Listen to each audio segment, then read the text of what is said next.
Yeah, pretty crazy. And what's your background? Like, where are you from? And Well, I'm from Toronto originally. Went to school at St. Norbert College, uh, 2011 to 2015. Then I played 7 years of pro. I retired last year. I was player coach in the East Coast Hockey League for about 3 years. So I was doing, by my last year, I was doing a ton of coaching. It was basically like almost 50-50 um, by the end there. And I played like in Fort Wayne, Indiana, and I finished up in Macon, Georgia with the shortened season. And me and Brian just kind of like cross paths a couple of times in Green Bay. So I hmm, always go back summer, and he seems to be running like camps for Baps Hockey. That's my business, online hmm. business. And so, yeah, when he was going to get the job, working for the job at St. Norbert, and then he picked up this one here, and that's where we first met. Hmm. I have a making whoopies golf shirt.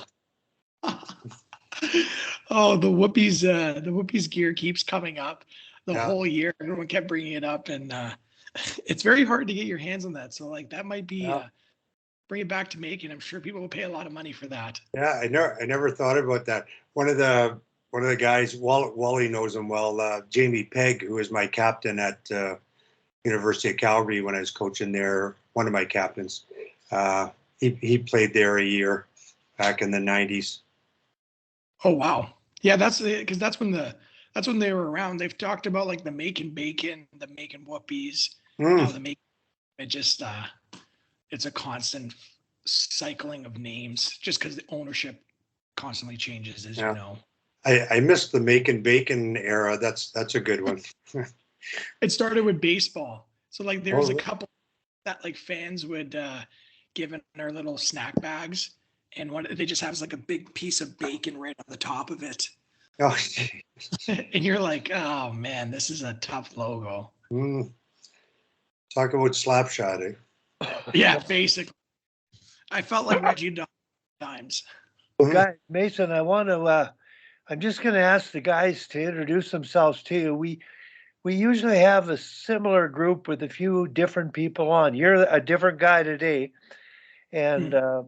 the week with Belfry was pretty unique. Darryl pops on occasionally, but last week was a session that we set up formally because we had been talking with Dale about the work he did with his daughter Ella, and so that was a product of that. I'm just going to ask everyone to introduce himself. I'm going to begin with Jordan. And Jordan, you can mention your assistant coach who is in the loop, but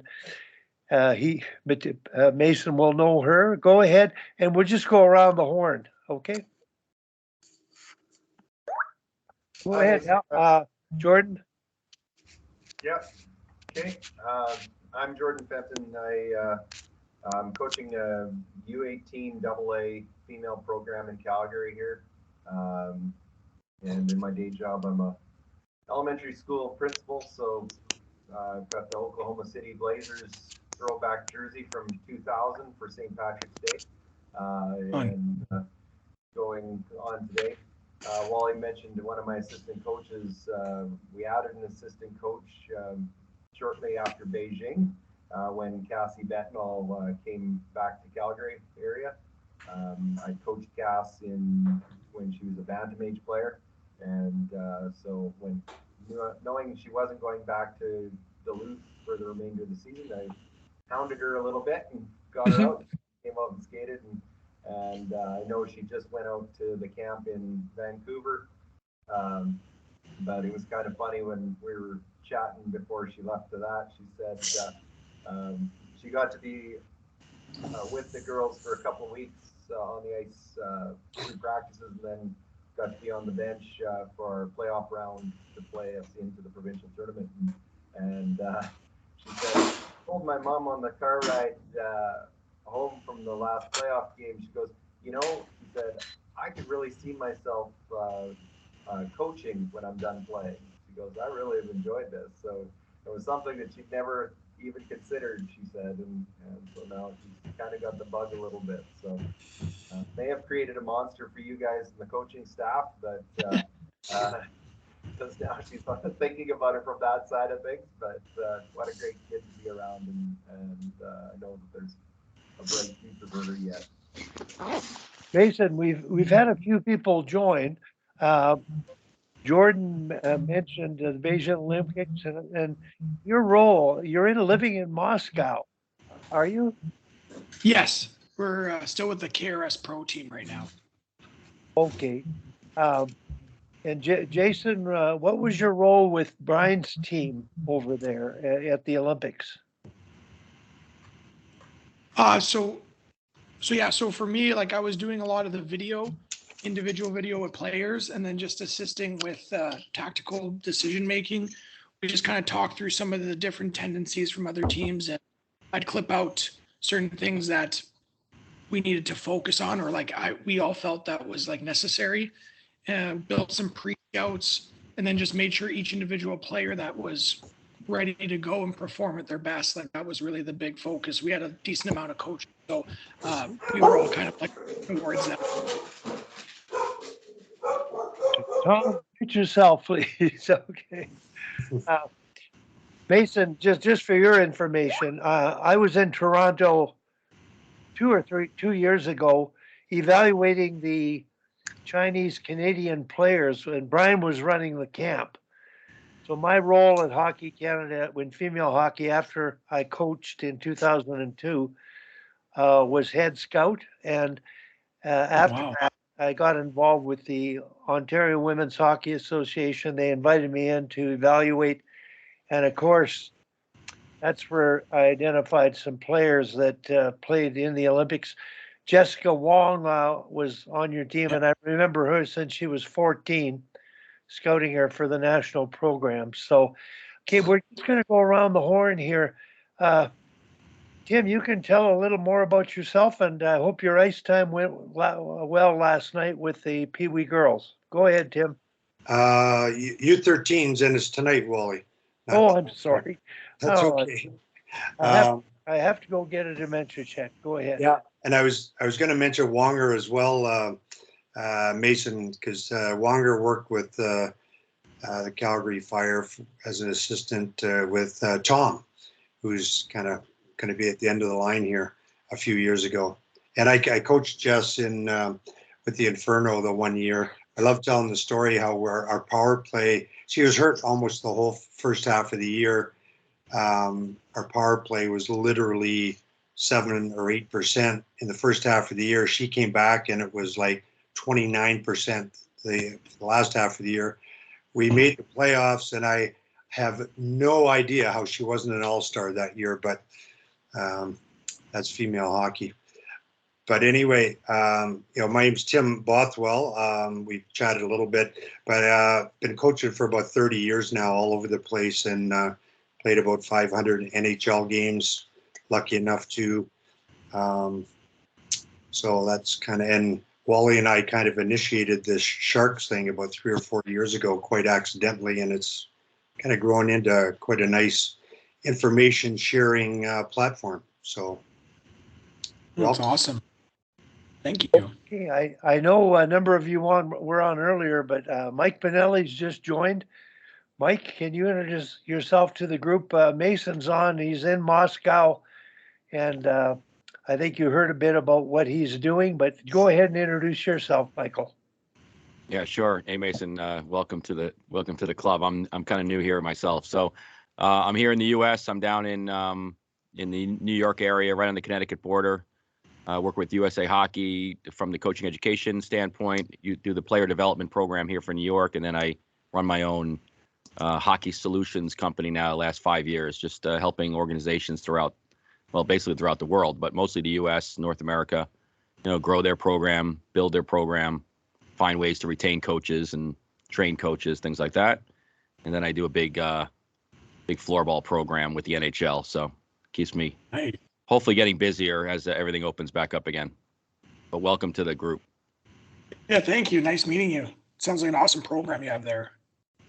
Yeah, it's fun. It's been like I said, when it's going, we actually just did a big program with Stefan Matteau yesterday actually here. So that was fun. And like guys like that, just doing their outreach, and when they have their their messaging that they want to get out. It's a lot easier when the kids are running around playing hockey in the gym class. Oh, definitely. Tom Yeah, and Malloy. Tim, I'm going to pause and I'll jump over the other call and get those guys over here. Great, thanks. Okay, Tom, go ahead. Yeah, I'm Tom Malloy. I currently am coaching a college women's team. It's like the 21st college or university team. I've coached half as a head coach, half assistant, and half with women and half with men. So anyways, we're all done. And I have a coaching site called hockeycoachingabcs.com, which I've been putting stuff in. I used to teach the hockey class at Mount Royal College then, now it's university. And there's probably 1,500 different ideas there for on ice. And do you know Gene Riley at all? He's in Russia on... It doesn't ring a bell. I haven't met a ton of people here that aren't Russian. Literally everyone. Yeah, he's can't remember the club.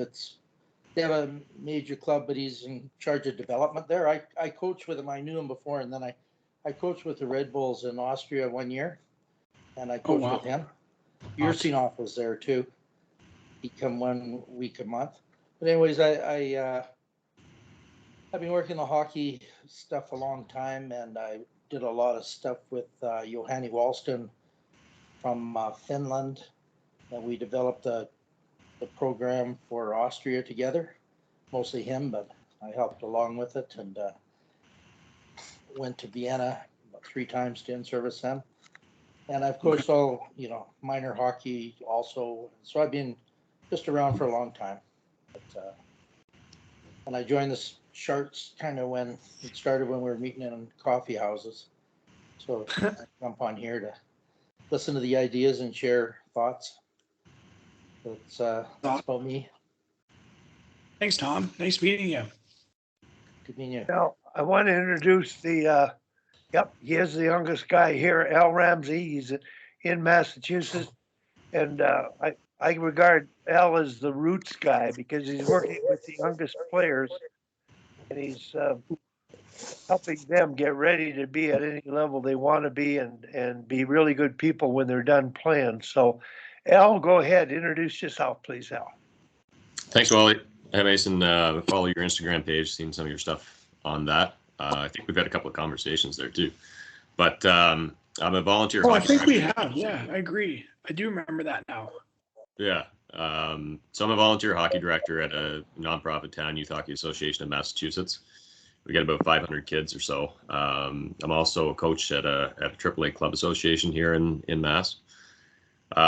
Originally from the East Coast of Canada. We've been in the US now for about 10 years. Most of my experience is with the younger kids. So I run a lot of learn to play, learn to skate programs, our development program here, which is kind of like 6U to 10U beginners, coaching at the 8U and 10U level.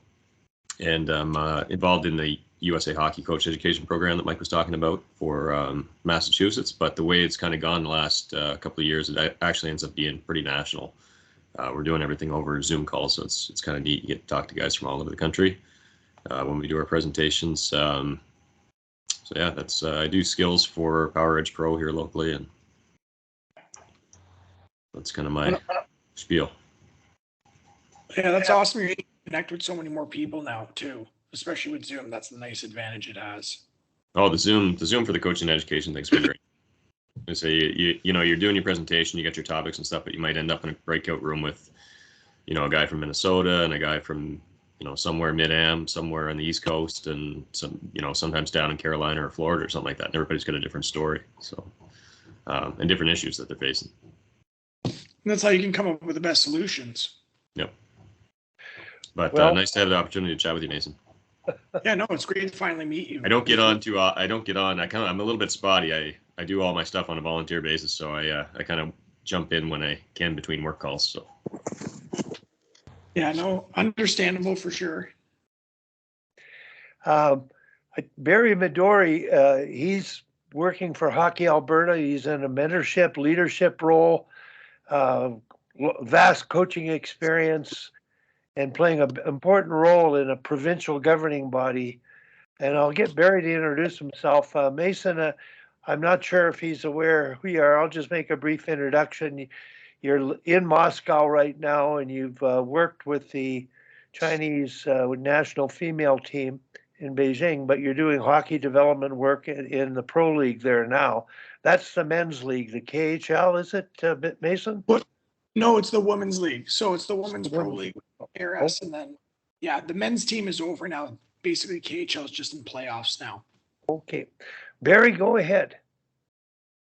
Yeah, thanks, Wally. Actually, it's interesting. I had some experience, with some Chinese players years ago when I was coaching in the female game in the old pro league in Canada, and also took some players over 1 year to China to actually play against them prior to the Olympics. But yeah, like Wally said, I was a teacher.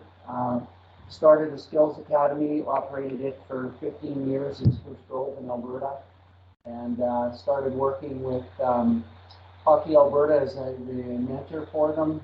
Worked with Hockey Canada for half a dozen years as the under-17 coach mentor as well there. And yeah, just lots of different experiences, and enjoy when when I can get on and listen to these guys as well. I'm sort of spotty with work and things come up. But lots of interesting ideas and concepts come through the Sharks Club, Mason. So welcome. Thank you. Yeah, looking forward to it. Okay, Mason, we're going to get into it. We never usually know what direction we're going to go here, but Tim's got his hand up. So take her away, Timmy. Thanks, Wally. I thought, before we launched into some hockey, it would be interesting to get your perspective, Mason, on what you're seeing and feeling in Moscow with the war / denazification of the Ukraine. Like what are you seeing and feeling on the streets there? From our end, honestly, nothing's really changed. The people really just go about their day. From our point of view, we really haven't seen anything different other than we can't use our cards to buy anything. I think if you have a Discovery card, you can use it, but that's the only real change. Otherwise, like, we go to stores, people really don't talk about it. Like, even the people that can communicate, they really just kind of keep to their own. Haven't seen any real protests. So if you didn't look at the news, you would never have known anything's actually happening. Unfortunately, that's the feel here. It's a lot different than I think it would be if it was back home. Yeah, exactly what they want at the top there, I guess, in Russia. Yeah, just keep it on the QT. Yeah, they do a good job in terms of like if my VPN isn't on, like, I can't get access to anything. So, and even still with it on, there's certain things that still get restricted. So it's quite interesting to see it all develop from this side. It seems to be like a little bit more of a split from like certain people that I have talked to about, but personally, and from like the group standpoint, everyone really just tries to stay away from it and just try to focus on the hockey side, as it can just get a little too emotional for some people. Yeah. And thanks for that. I was just kind of interested in what you're seeing. Wally, I don't know where you want to go hockey wise, but I did want to ask Mike if he's been trying to get a couple of the other guys connected here, but if you're back with us, I was just kind of curious because I just noticed on my phone this morning about the coaches site session on building culture that was on Tuesday this week, which I didn't manage to see. I might go back and look at it. But the interesting thing is Paul Esdale not only must be an intelligent guy because he's a Brown guy, but his dad was the coach at University of Alberta my first couple of years at University of Calgary, and it was probably not to disrespect Peter, that was his name, but that was probably the most successful stretch of time for University of Calgary over University of Alberta. We swept them 1 year, which I think is the only time that's ever happened, and we won a couple of Canada West Championships in that time. So you can rib Paul about that next time you see him. That he might be a better coach than his dad ever was. Yeah, I often, I should vet everyone on these calls on Thursdays before I invite them onto the Directors Club call, because I get a little more information from him. But Paul was great. He was actually up at the California Rain for like 10 years. So, and now he's down. He just took a new job in Jacksonville, Florida, basically like from scratch, like building coaching staff, all levels, clinics, camps, the whole thing, right from nothing. Great. And so that really the whole focus of that call really wasn't about. So the culture was more about, how do you hire coaches? How do you look for good coaches? How do you keep good coaches? Because I think, I love taking pieces of this call all the time is, you can't just buy them a nice sweatsuit and a hat and a, fancy whistle. You just got to, you got to find a way to get coaches within organizations. And to Wally's point all the time, and Wally, I got to remind me after this week, I got to get on you about the brick kids, but finding a way to have the whole organization working together on a common goal and a mission, not so much, same systems throughout the organization, but that the 8U coach knows the 18U coach and things like that. So it was a really interesting conversation. I thought Paul brought a really good perspective to it with his background and history. And certainly when I talk to him again, I will, I'll make sure I mention that, his resume might be either up to snuff or needs to get a little better. I don't know. We'll see. Hey, and on that note, as you're talking there, Wally, it would be a good thought to obviously try to get Paul on one week and talk about what he's going through right now on all those notes in terms of building an organization. And if we can coordinate, it would be good to get Gino Cavallini back on, because obviously he's done sort of the same thing with Chicago Mission there, and just let them compare notes and really link them together so they could talk, and maybe Gino could be of help to Paul, because obviously that's a big job, and it's tremendous to see hockey growing still like that in an area like Jacksonville. So that would be a mission for us down the road, Wally, to get Paul and Gino back on to talk about that. Yeah, I would also throw Barry into that mix, because everything he's doing related to culture, and the recent book he shared on transformational coaching, it's huge. So really good idea. So Tim, where would you like to go from here? I've got a number of things written down, but you go ahead. You go ahead. I hadn't really had anything in mind other than, and Mason hasn't seen it, so maybe we leave it again for next week, but having a bit of a discussion about that last clip in Darryl's. We should send that to Mason, actually. Darryl's, if he hasn't seen it, Darryl's stuff. I'll write that down. Like Mason, Darryl did an article and sent some video analysis on his daughter Ella, who's going to Colgate. I don't think next year, maybe the year after, but he sent it out a couple of weeks ago. It's really interesting. It's on sort of a modern approach to coaching and risk taking. Mason, do you have it, Mason? I watched the majority of the video. I didn't watch all the way to the end. Me and Brian and Max ended up discussing some of the clips, and I never ended up finishing it. But he did. I recall him talking about it. I never read the article.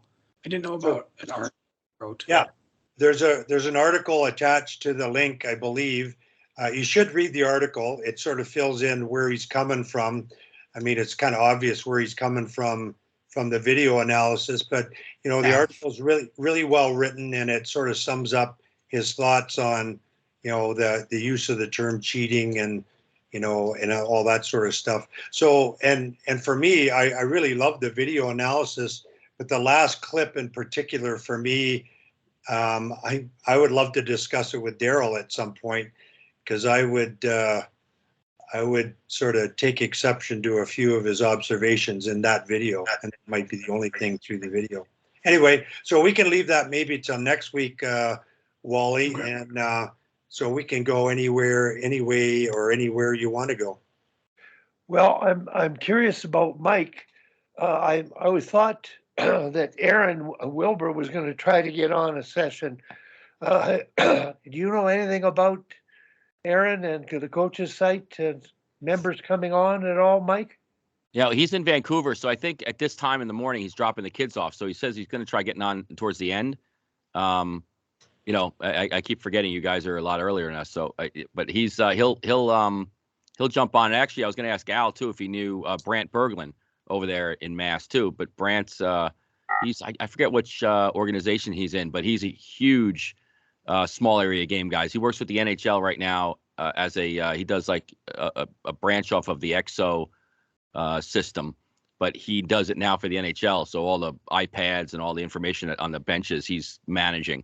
But he's a big positionless, you know, kind of guy in his organization, and I think he finds probably what you find, Hal. You know, with the pushback he gets in his area of Massachusetts is funny. So, but yeah, but Wally, I'll connect you with actually Brant wants to be on. Aaron definitely, I think he might be on today, and then you know, of course, Paul, I'll invite for sure. I mean, this is right in his wheelhouse. I think he'd be great for it.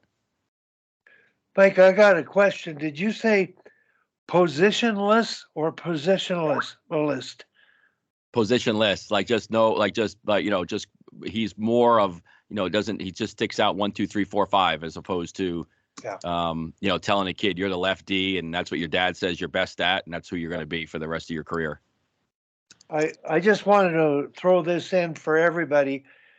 I believe for over 30 years we've advocated 1, 2, 3, 4, 5 once the puck is dropped, but especially the last 5 years, and I know with this group and Tom Malloy in particular, once the faceoff's made, you have to read the position as first, second, third, fourth, fifth now with the way they're engaging D.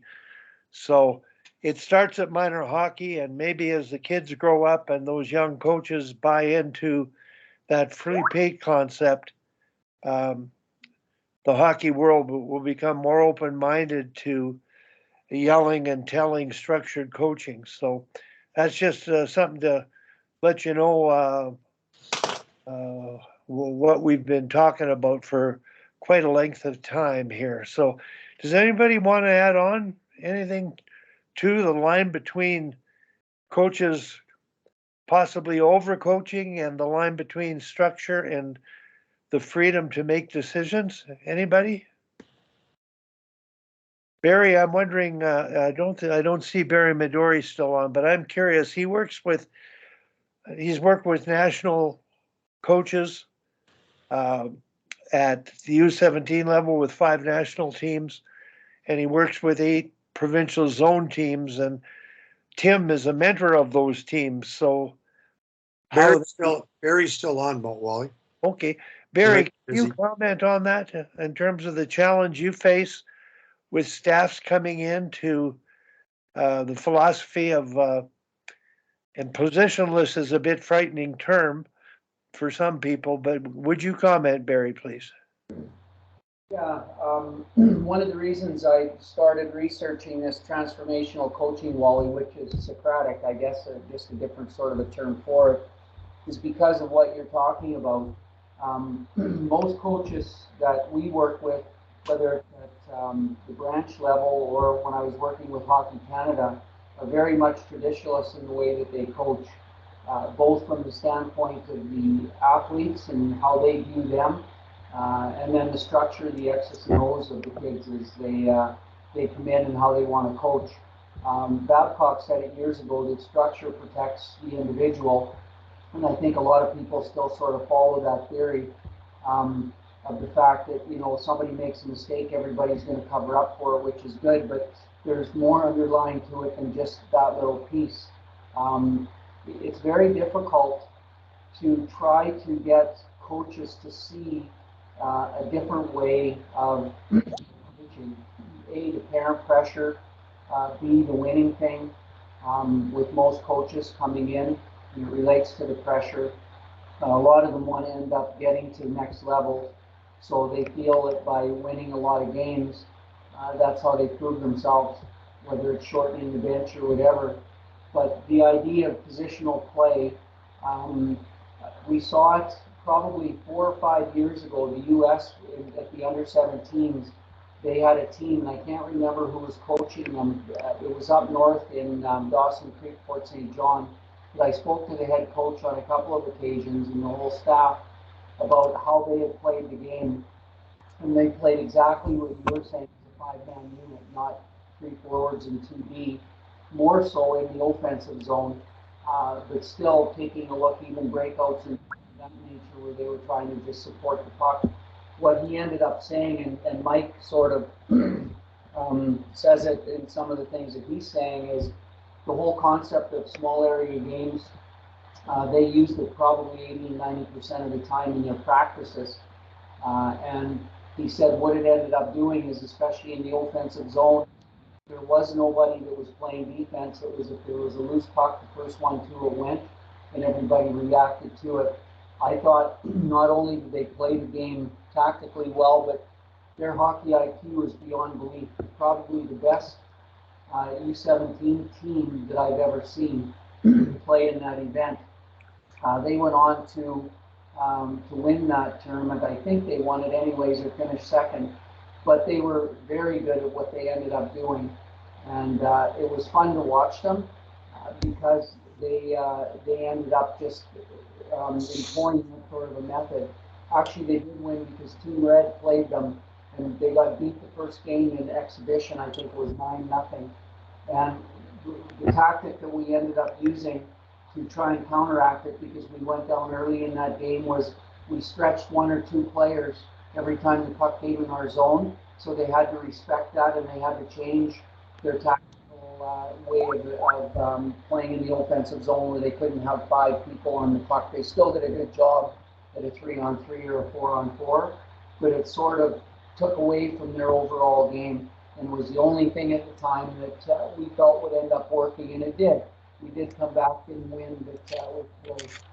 So anyways, I guess to answer it in a nutshell, most coaches today don't have the knowledge or the technical expertise to teach kids and to have the confidence to allow kids to make the mistakes, to figure things out in a situation where it's just 5 players on the ice. Some have figured out the 1-2-3 and that in the defensive zone, but haven't gone much further than that. Barry, with Mason on, I just wanted to, I just jotted a note here that Al Ramsey, who's transitioned his boy from half ice hockey to whole ice hockey, and Adam, he's come up with a brilliant set of terms in terms of how to teach thinking and decision making on the ice for whole ice hockey. Tim, I believed, had a private call with Al, and I forget who it was, talking about what you talked about. So would you let Al, would you let Mason know a bit about this and just refresh our memories? Sure. So, so in terms of positionless hockey, so I've actually had really good success in getting parents to kind of buy into that idea of, what is position. So USA Hockey has a really good presentation that they started doing. I don't know if it was this year or last year on what is position and talking about the 4 roles, right? Offense with the puck, offense away from the puck, defend the puck carrier, defense away from the puck. And they do a really good job of talking with coaches about that. But I think there is still a gap in how you actually communicate that to players. So with the little kids, and this is starting, we started this group with in their development program, they're learning to play, through the use of small area games. But in terms of talking about positions, it's all right, so we'll send all 4 guys out, right? So it's 4-on-4 hockey. When we line up for a face-off, we'll have 3 in the front, 1 in the back. So kind of careful not to say you're a defense, you're a forward, you're a right wing, center, left wing kind of thing. Closest to the puck is the dog. Right, dog wants to go get the puck. The next 2 are going to be foxes. They're going to be smart and predict where they need to be, arrive at the right spot in the right time. And the eagle sees all, and he can see all the players in front of him, kind of thing. So the eagle is kind of like your defender, right? So we carried that through to full ice hockey, and now when we have kind of separated into defense and forwards. I found it was pretty challenging if you just kind of let them go wherever they wanted, with the 5-on-5 hockey. So we send out 3 forwards. They can stand wherever they want in the faceoff. I don't care who goes center, right wing, left wing. But we do have defenders Now we've had pretty much everybody on the team has played defense through the year or has been the defender through the year. They usually change, we'll play a period or two and then a couple of kids will raise their hand. I want to be a forward. I want to play defense. So we kind of move them around. So I would say, we had a couple of kids that really like being in that defensive role, but even still, it's still like the way you have the conversation with the kids. It's like when they have the puck, we're all on defense. When we have the puck, we're all on offense, right? Dog, Foxes, and Eagles. If you're the closest puck, doesn't matter if you're back on the point, you would go in and get that. If let's say you're in the offensive zone, they go in and get that. And now you become dog and maybe you become a Fox if you pass it off to somebody else has to become the Eagle and drop back. And you see the kids really starting to understand, how to engage in the play, stay engaged with the play, support, and then provide balance. Like I think somebody was talking about Bill Beanie's terms about pressure, support, and balance there on the last call. And that's really what you see. And then we've got other things we've thrown in there about like if you're an Eagle, what's your role, right? Like if we're in their zone, you want to guard the line, and you want to. So we've incorporated a lot of things to kind of talk about different things to try and get them to think, and instead of trying to figure out who stands where all the time. It works really, really well, and the parents really buy in when you communicate what we're trying to do. The challenge is if you play a team that's maybe a little bit out of your league, which we've done. Like we went to a tournament here not too long ago, right? We had a lot of success in our league games. We went to a tournament playing against higher level teams, and after some of the games, it's like, we heard from some of the parents, the other team played their position really well, and it's like, well, they didn't, right? They were more skilled, so our kids looked like they were running around, and that's kind of what happens. Or you'll play a coach where, because we're trying to get the defensemen or the people who are in that Eagle role, right, that playing, let's say, on the point to be very aggressive and try and guard the line, and instead of just if the other team gets the puck, like the teams that we play, they'll keep their defenders back on the points. The kids, are kind of glued there, and then if the puck gets turned over, they just, they beat her back to guard their own net, right? And ours don't do that. They're pretty aggressive, and we'll see a lot of looks where it's like a 1-3-1 in the offensive zone, that kind of thing. So if one of the opposing coaches decides to send a player out to the blue line or out behind her defense, like we give away a lot of breakaways, right? Because of that, because the kids are playing fairly aggressive. So sometimes you'll see things come up about that in terms of parents talking about positioning, but by and large, like you see it really come out in the games. Like if we're watching clips of our games, which we do every week, you can clearly pick out like, who's the dog in this situation, who are the two Foxes and who are the two Eagles. And then if, let's say a defender pinches and goes in and engages in play, you'll see the player, drop back and assume that role, right? And you'll see a lot of rotation, and the parents can see what we're like, all the things we're talking about, we can see. And then if you bring up a clip of, say the Bruins or especially a team like Tampa or something like that, you can see them doing the exact same thing. So I don't know. We've had, like I said, we've had a lot of success with parents buying in. It does become a challenge, like if other teams are coaching against it, right, and they're doing things that are a little bit more structured, or they're sending guys out behind us and doing things that coaches will do sometimes to try and win Adam games. But yeah, it was a really fun year. I know we're in the process of doing our evaluations for next year, so they're having their tryouts. And it's funny, like being in the room with they've got a couple of college coaches that are in doing the independent evaluations. And they're talking about some of the kids, and it's like, oh, this kid really understands his position really well. And it's like, well, he's like, he's being an Eagle right now. You know what I mean? Like he understands his position. Okay, well, he didn't have a position all year. You know what I mean? So it's been really funny, like listening to some of the conversation. Al, I'm gonna, before Tim gets to speak, I'd like to comment on this. Mason, when I coached Japan in the Nagano Olympics, the women, and in preparation for it, we were like Al's team when they played a higher level skill team, and outcomes were a factor. We didn't want to get beat more than 10-0. And so we had to structure. And when I came up with the phrase penalty kill with 5 in the D zone, that helped.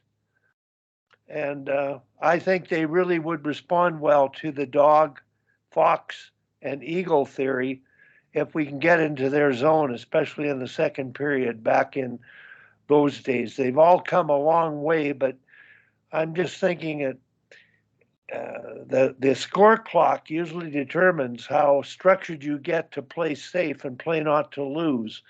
So that's all I wanted to add. And before Tim comes on, Hal Turse is on in Minnesota. Hal, we have Mason. He's in Moscow working in the Female Hockey League. Hal, would you introduce yourself, please? Yeah, good morning. Hal Turse. I am in Minnesota. I've been coaching for about 51 years now. And I switched over to the girls' side a couple of years ago. So I was a USA hockey guy for a long time and doing coach education and all that stuff. So the stuff we're all talking about is so interesting.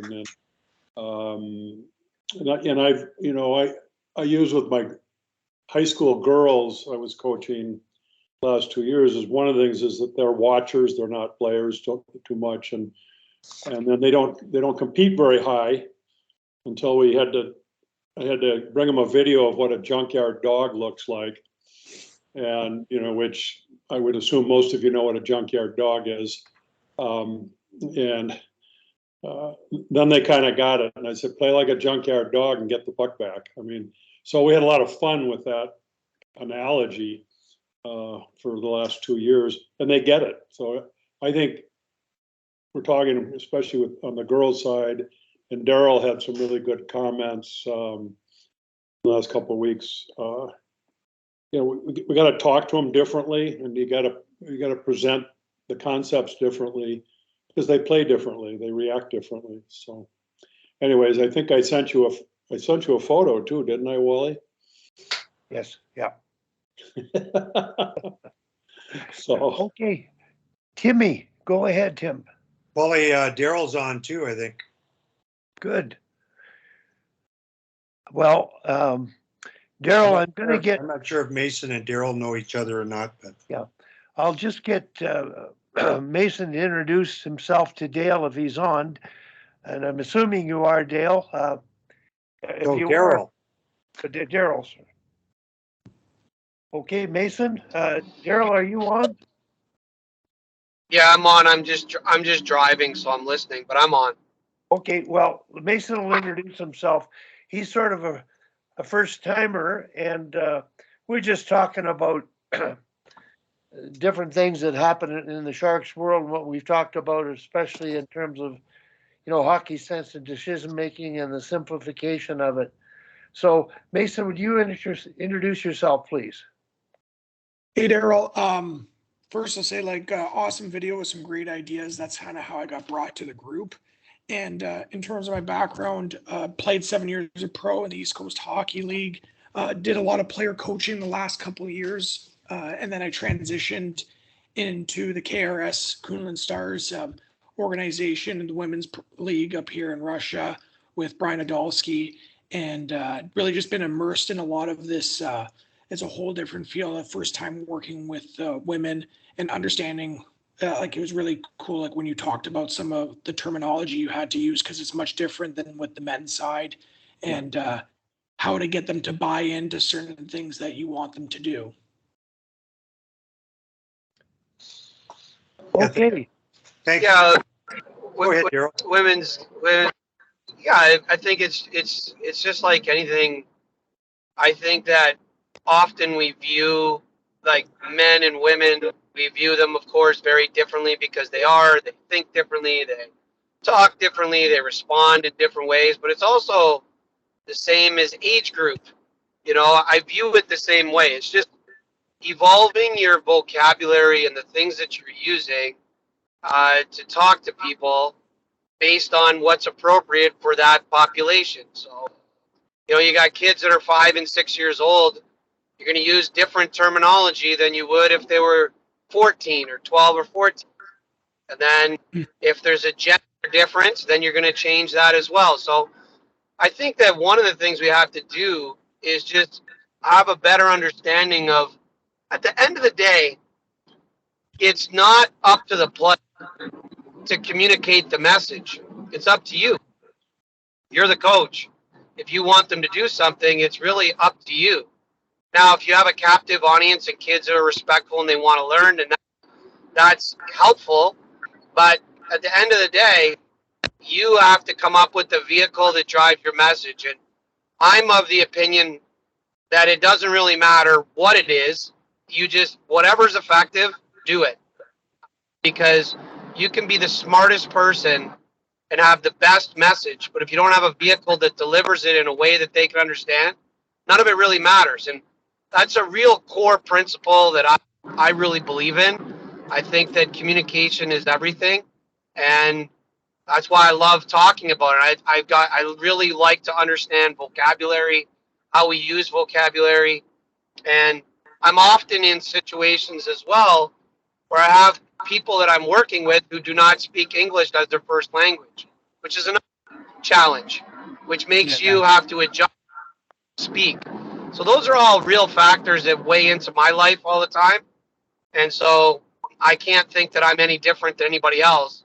I feel like everyone has the same issue. So I love hearing about the dog, the fox. We used to talk about it very different, very similarly. We had 3 layers, and you called them different names.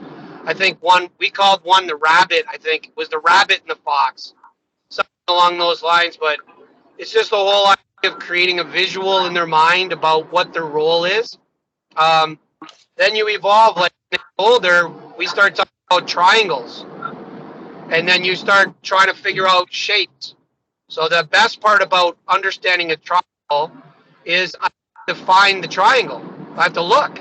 I have to evaluate more of the ice than what I would normally evaluate. So sometimes using shapes and triangles, and then we switch from that. We start talking about diamonds. So now what's a diamond? Well, 4 sides. So I'm going to know where 4 people are on the ice. That just expands my vision. So sometimes it's not what you say, it's how you say it. And if we want them to have better hockey sense, we want them to make better decisions, that usually comes from what they see. What they see influences their decisions. You're trying to expand what they see. So like I said, you can go from, the fox and the eagles, you can go from that to then triangle. Hey, we want to make a triangle around the puck and a triangle up the puck, and one person links both the triangles. Okay, so who am I? Where am I? What's my role here? I think that whether it's that or it's something else, I don't care what it is, but I'm always interested in every approach that's like that, because, like I said, I think that at the heart of it, you communicate it, but if you want them to express it, it's what they see. So that's always it's not what they hear, it's what they see. What they see is how they make decisions. Well, how you communicate it is what they're looking for. So all the tactics that we've talked about so far is instructing the player to look for something. And I think that at the core of it, that's what you're trying to do when you expand hockey sense. So that's my thoughts on it anyways. That's great. That's Thanks, great, Darryl. Darryl. Go ahead, Tim. Some good thoughts there. The one thing that came to my mind, Al, when you were talking about the Eagles maybe not identifying somebody sneaking out of the zone, one of your coaching questions you could add to your toolbox might be, would an Eagle let their dinner escape? No, absolutely not. If my dinner is escaping out of the zone, I better go corral it and direct it back into the zone where we can keep an eye on it. So just a thought there. And then my second thought was, as Wally was talking about his time with the Japanese women's team back in 98, when they were trying to avoid 10 plus goal losses. Now with real coaching, they're an actual a bona fide program, so they're probably glad that Wally's out of the mix for them. So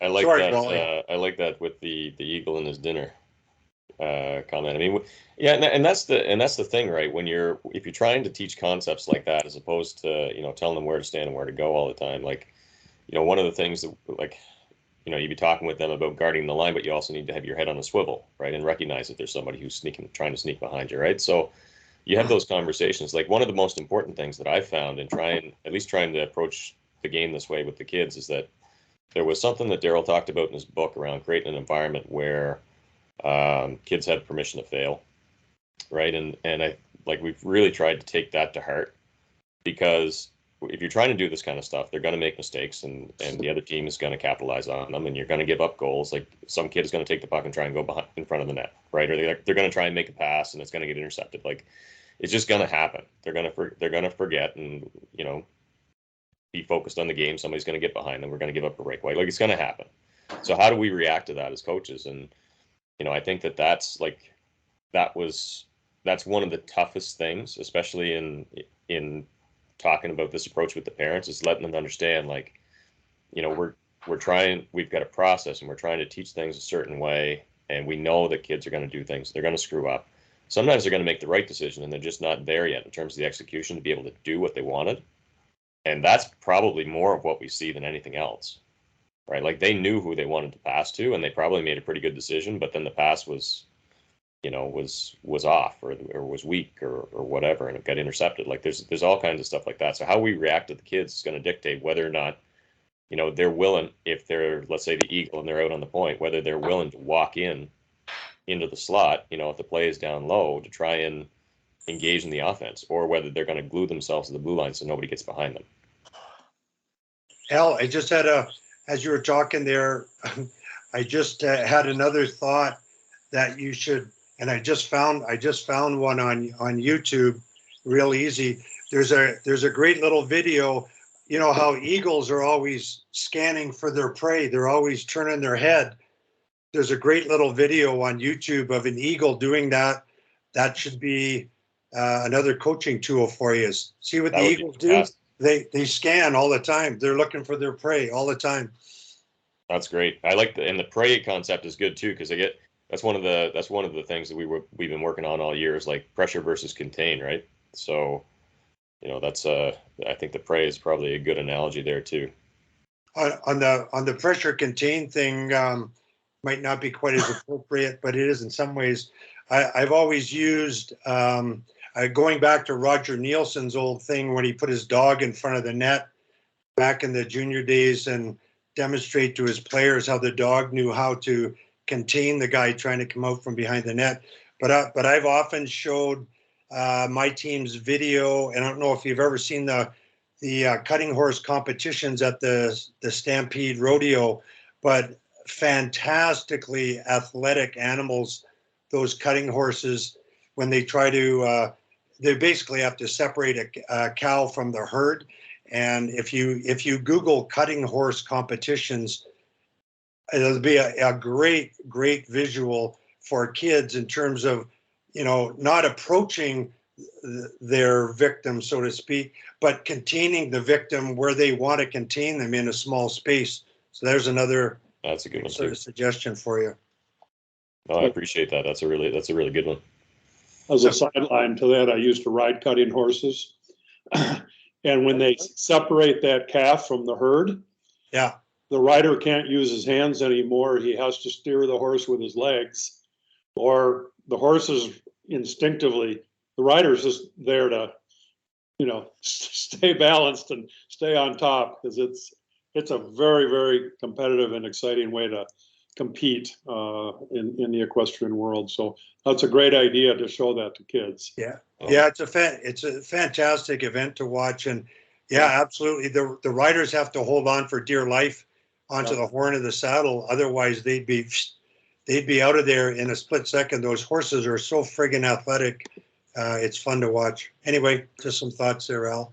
Yeah, I'm not sure if you or Tom were next, but I appreciate it. I'd just like to add one more thing too to Darryl. Like, I'd just like to say thank you, because that line in your book about creating an environment where there's sort of permission to fail has been really important, I think, to what we've been trying to do. And we've repeated that line with the parents and with the kids,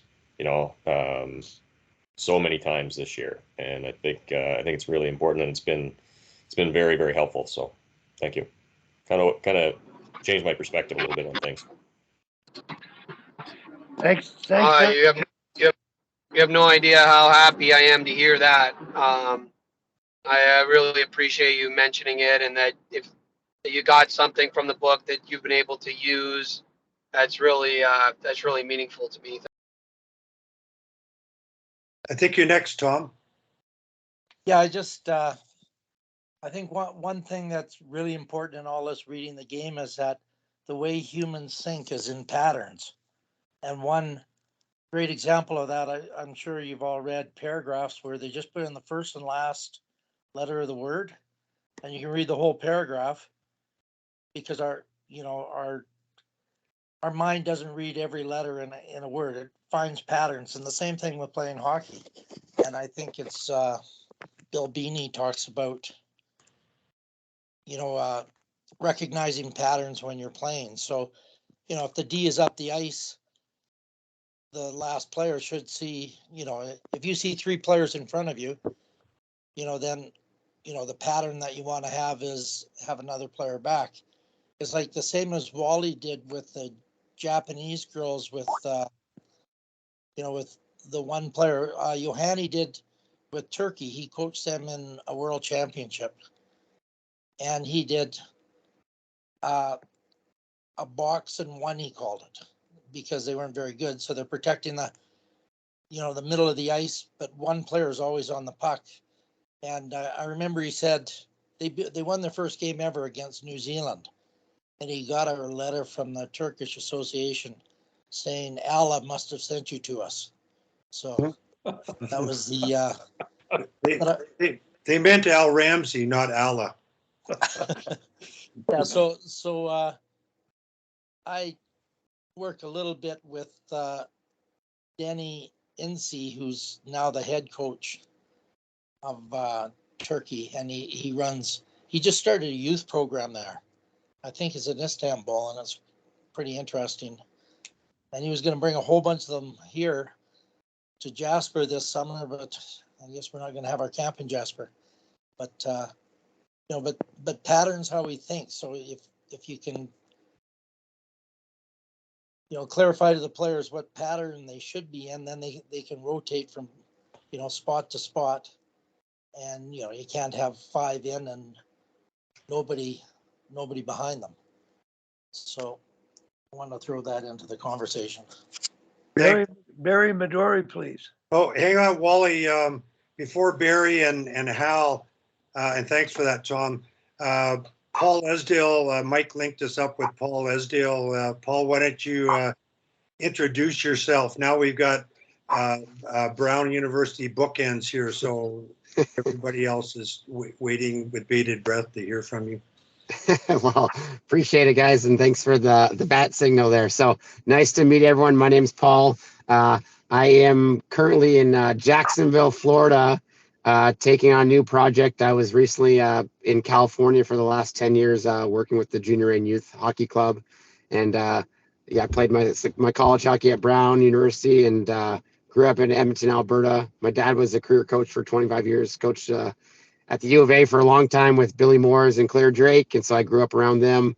And then, I got into coaching after my short pro career playing in Europe, and then coaching the BCHL for a bit, then went into California for 10 years. And then this Florida thing came up in Jacksonville where they're building a new facility with the East Coast hockey team here, the Icemen. And, it's a big project, but I'm excited to be here. So thanks for having me on. That great, Paul. Thanks for joining us. And we were just talking that we would love to at some point get you back on to talk about your trials and tribulations as you build that organization. And we'll maybe try to get Gino Cavallini on with you. He runs the Chicago Mission organization. He took it over, 7 or 8 years ago. And it was already a thing, but he had to obviously reshape it to his liking. So it'd be interesting to hear both of you talk about your experience in terms of building culture and structuring your organizations.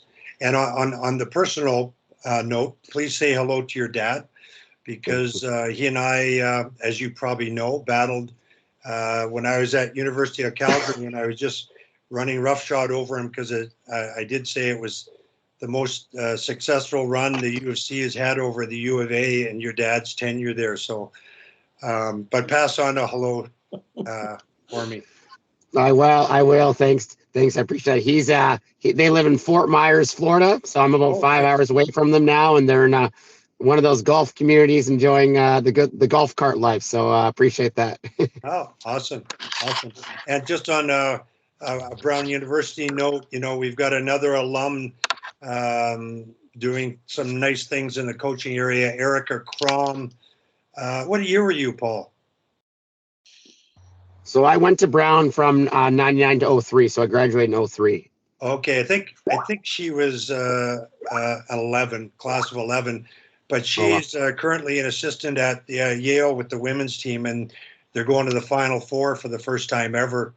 But then Alberta, born and bred head coach, Mark Bolding. I don't know if you know Mark at all, but he's a terrific guy, terrific coach. But we've digressed into a personal area, so I'll leave that for now. But I think Barry was next, and then maybe Hal. I'm not sure. Yeah, thanks, Tim and Wally. I just wanted to make a comment about Darryl, what he ended up saying about players given permission to fail. We've tried to run our provincial teams that way for a long time, more so on the girls' side. Females tend to have that complex of it's got to be perfect or it's nothing. Carla, actually, in 2019 with our Canada Winter Games team, one of the principles we played with is fail harder, and we showed a number of videos and talked to the players and did a whole bunch of mental performance on it. The book that I shared with Wally and he sent out to everybody, it's called Inside Out Coaching. It's by Joe Ehrman. And anyways, he makes a couple statements in there that really lead to the comment that Darryl made. In the first one, he says the power that comes from understanding your past in order to coach wholly in the present. And he goes through the first part of the book talking about things that he went through as a kid, from his parents to the coaches that he had, and the way that he was as an athlete when he played in the NFL. And it really, it forced him to do a whole lot of things that weren't good with himself. But what he ends up going to say from that is that self-awareness piece came back to help him when he was writing this book. And they set up an organization, and Wally shared the couple pages that I had sent him, just in regards to how they ended up forming their group and what they're doing in the US. And it's pretty cool because it started out in a coffee shop, and I wrote on it when I read it, Sharks, because that's exactly how Wally and Tim started this group. So then he goes on the second part to say, if you're unaware of yourself, means you are unaware of the effect on players, their feelings and reactions. And everything that we've talked about this morning relates to that. If coaches are afraid to try something new or do something different and just stay to the old, they're not going to get to this fox and eagle. They're not going to get to the diamond or the triangle. They're never going to try those sorts of things. And their focus tends to be on the scoreboard at the end. And everything that they do, their reactions, their emotions, end up coming back to the players. And if they're unaware of that, it ends up meaning that they're never going to learn. They're never going to want to attempt new things. Al, like you're saying, you're trying to do with your group. I've seen it happen before many times where coaches that are really creative get eaten alive by the parents because the players don't know positions, or they don't know how to do this, or they can't break out properly. So the whole thing relates back to philosophically where a coach is as far as how comfortable they are in themselves, what they know of themselves, how they've been brought up, as a coach.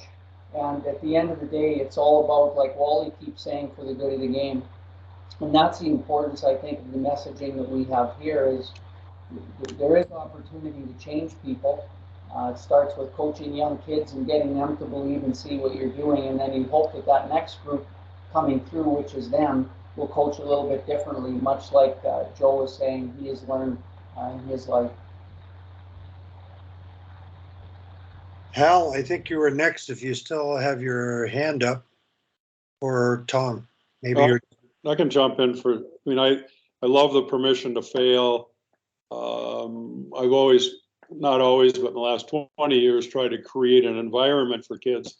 And I think we talked about this quite a long time ago. A lot of kids play in fear of making mistakes.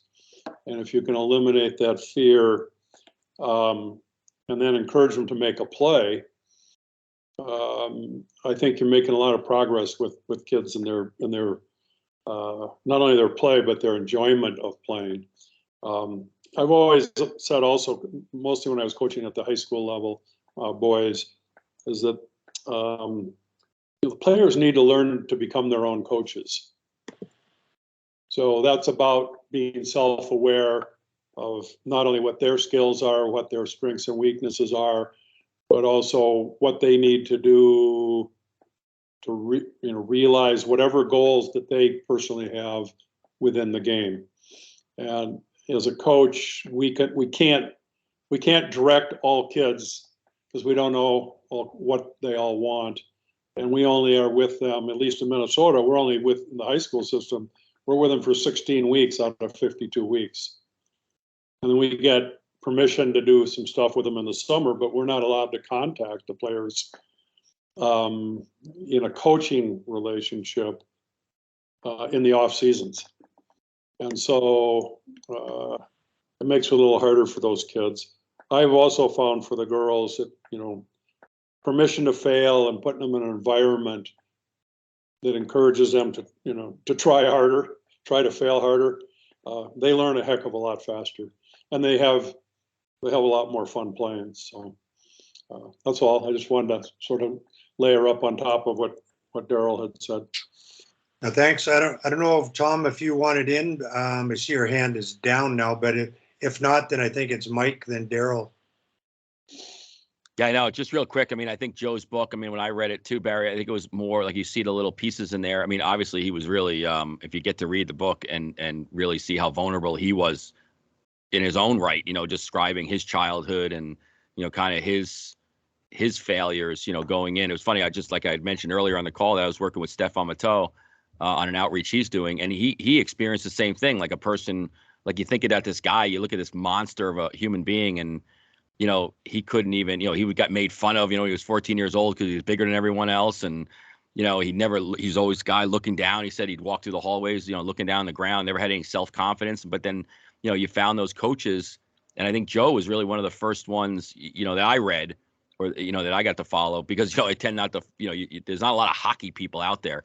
But, from a football perspective, I mean, his ability to kind of open up and be that first coach to describe like how he would, that transformational coaching of, loving your players first and showing how much you care really was so resonating. So I think it's a great read by anybody. And, having the opportunity to kind of see what his background is and then going into where he's at. And I think that's to Al's point too, like parents, they have to see that. They have to see that like you're just trying to have the kids have a great experience and lots of fun. I think that's my battle is getting the parents to say, well, why don't you ask your kid if they like being a fox or an eagle? Like, I know you don't understand it, but why don't you see if they love it, right? Because they do. And I think that's where that conversation has to come into play more and more. But it was a great recommendation, Barry. And I think, again, if you haven't read that book, I think everybody should read it for sure. Darryl, go ahead. Yeah, just going back to the the permissions. What I think gets lost in permission is protection. And we can tell the players that, we want them to fail or fail forward or fail harder or whatever it is.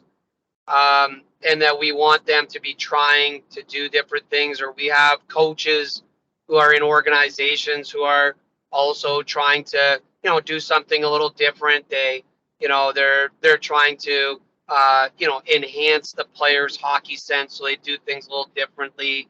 And then to Tom's point, a lot of those coaches do get eaten up and they are forced to change because there just isn't enough protection in place.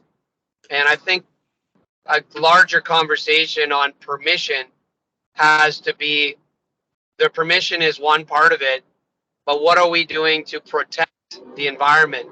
Either protect the environment from the coach, where the coach has an opportunity to kind of get a fair opportunity to implement what he's trying to do.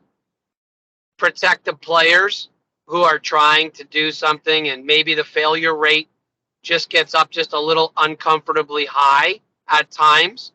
And then, people get a little funny and nervous, and then the protection kind of falls apart. So I don't know who the enemy is. Sometimes the enemy comes in different places or comes from different. Sometimes it's the parents. Sometimes it's not the parents. Sometimes it's just the league that you're in. Like you say, you're in the wrong league. So you're competitive. The competitive situation doesn't afford itself very much opportunity to get into too many things that are, where failure is celebrated. So I think that as part of the discussion of permissions, you also have to open a discussion on how are we going to protect this environment and understand who the threats are to the environment, and then educate those threats as to what it is you're trying to do, why, what the anticipated result is. See if you can move the goalpost a little bit further down the track to give whomever it is that you're trying to afford this opportunity, give them a little bit more breathing space to tilt the failure number up a little bit, or start building confidence in it. So I think that that's an important point that often gets missed is, yes, we want players to create an environment for permission to fail. Yes. But how are we protecting that environment? I think it's an important discussion. Yeah, thanks for that, Darryl. Like that is a very difficult and interesting question, and that basically sort of progressive coaches or coaches trying to do something radical in parents' minds and in maybe in coaching associations' minds, and granting that permission to fail. How do we protect them? Like, really important question without an easy answer, I would guess.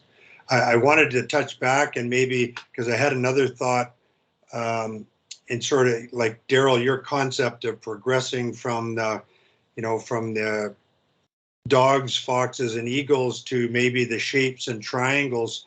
I was thinking, okay, the dog is on the puck, and the foxes, their role is to form and provide that triangle of support, whether they've got the puck or whether they're defending.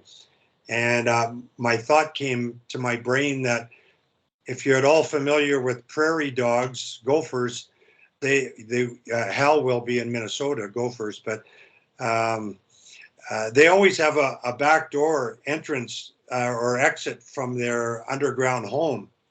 So they've got two ways to escape. But the foxes have to be smart, and they are smart, and they know that you don't want two foxes guarding one entrance. You have to have one fox guarding each of those exits. So there's your triangle. The dog is on the gopher, and the foxes are protecting each entrance or exit to the escape route. So I'm going back to coach U10s now and U8s, I think. Always scared the crap out of me before. Anyway, go ahead, Darryl. Yeah, I was just going to follow up on that.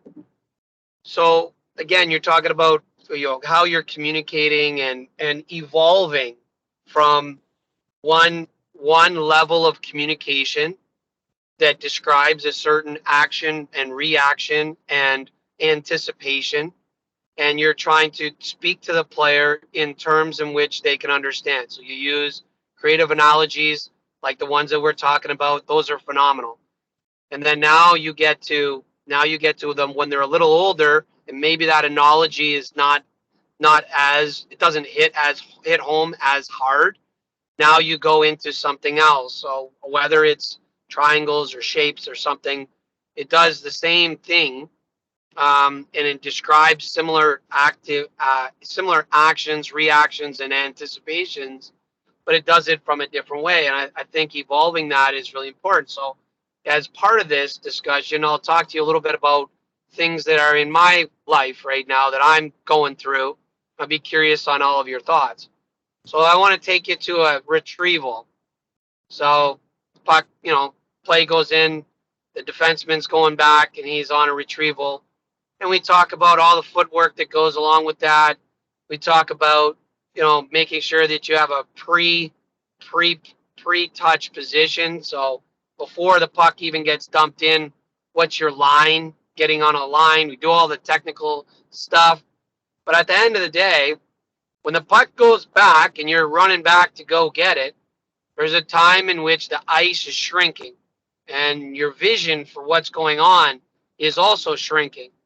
So that every step you take, the ice and what you see gets smaller and smaller. So of course you use your shoulder checks to try to expand your vision, but you look over your shoulder, you take 2 steps. Well, the environment behind you just changed again. So the information you collected in the time in which you took a shoulder check, when you turned your head to relocate the puck, take further steps to go where you're going, when you look over your shoulder, well, now that forechecker, he changed shoulders on you. Now he's on the other shoulder. The other guy maybe made a line change, or the guy who's supposed to be supporting you, he fell. All of a sudden, like the environment is changing. And so the read becomes very different, very fluid. So the question becomes, how can I expand the vision, but yet be nimble? So the player, when they take their first shoulder check and they look, and now they go back, they've collected some information. So of course I'm asking them, what information are you collecting? In my experience, most players, they either see the support or they see the pressure, but very, very few of them see both. Most of them, they can only see that guy that's all over them on the thing, but they have no idea what are coming in the layers behind. So how do you expand that vision? So I'm wondering, as you guys are talking, is there a way to come at it from some of these analogy perspectives, which are very effective at all in how you phrase it, of course, using a bunny versus a rabbit is a very different term depending on the age group. But it's very interesting.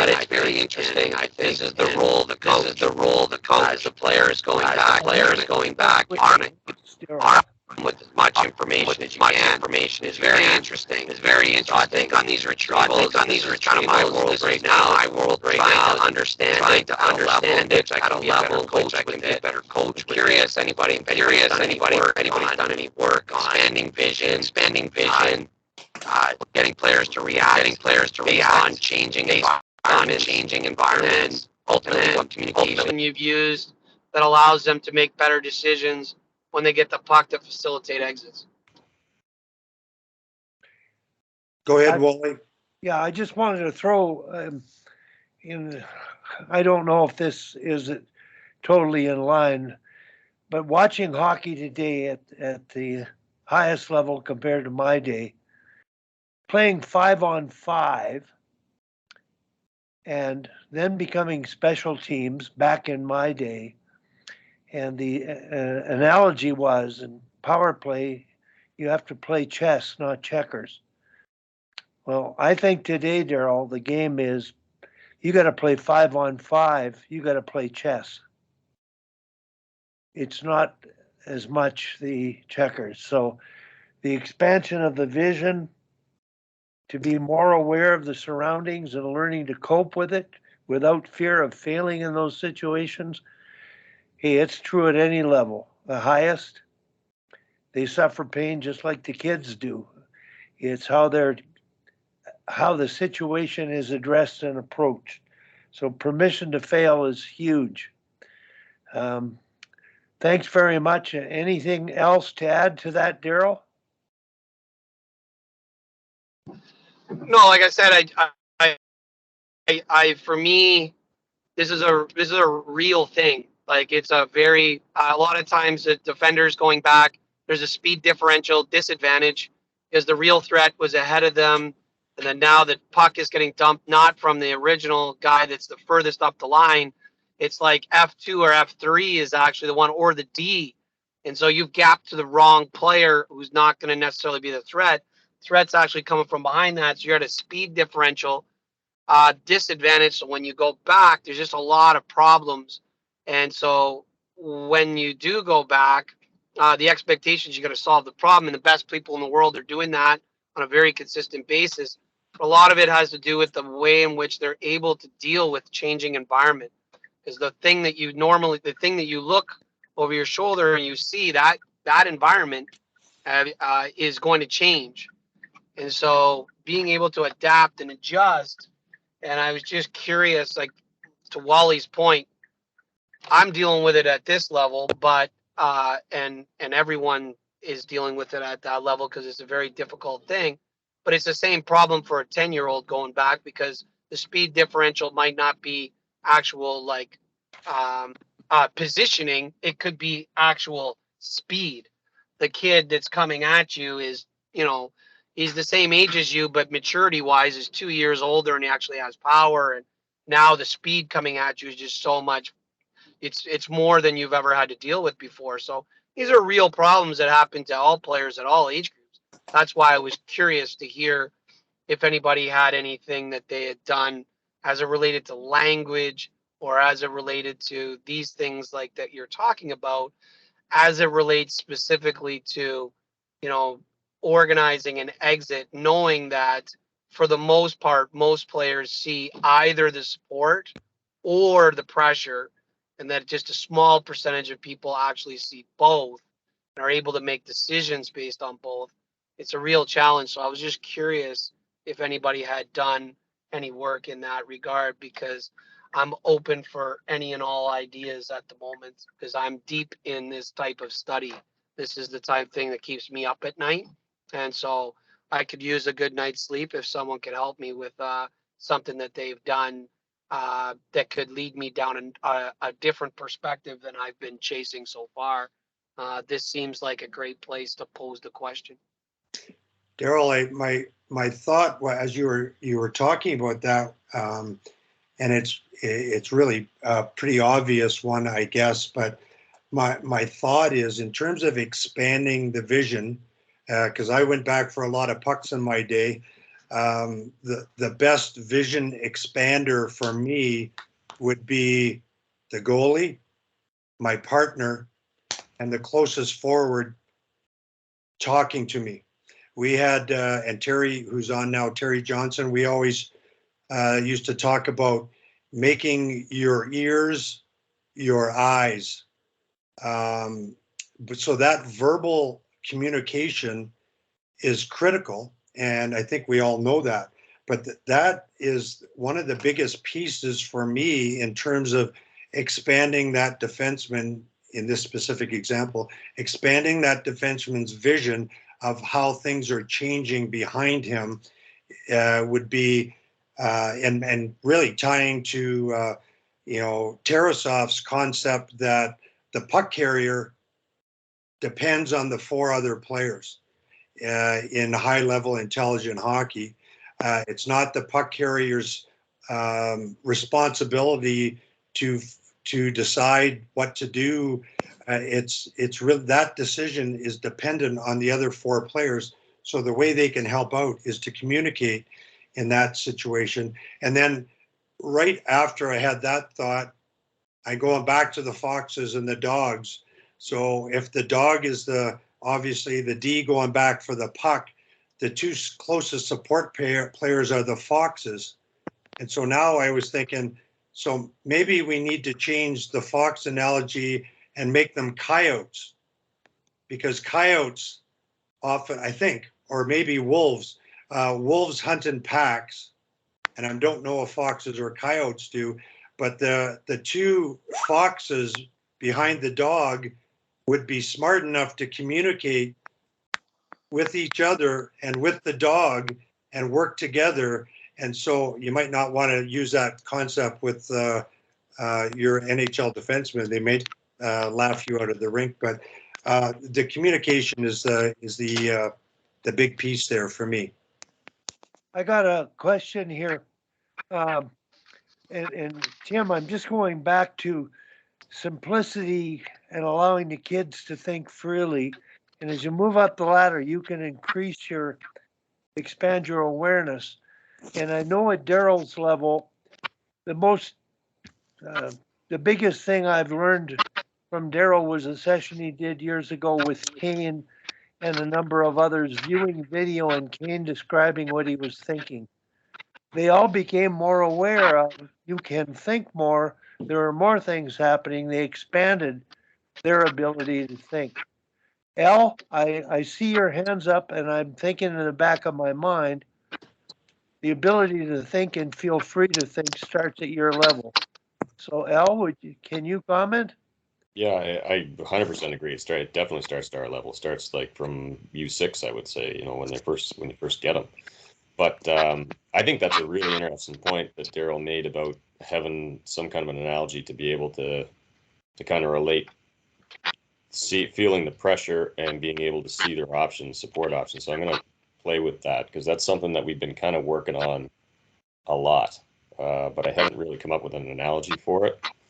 I think the first step in trying to expand their vision is how we teach stick handling with little kids, because a lot of times you'll see folks that are working on puck handling and that doing things where, like, if you're trying to do that with cones or whatever, you're like, how are you encouraging the kids to keep their head up, right? So we did an awful lot of work, especially early on in the season, with kids on puck handling with their head up.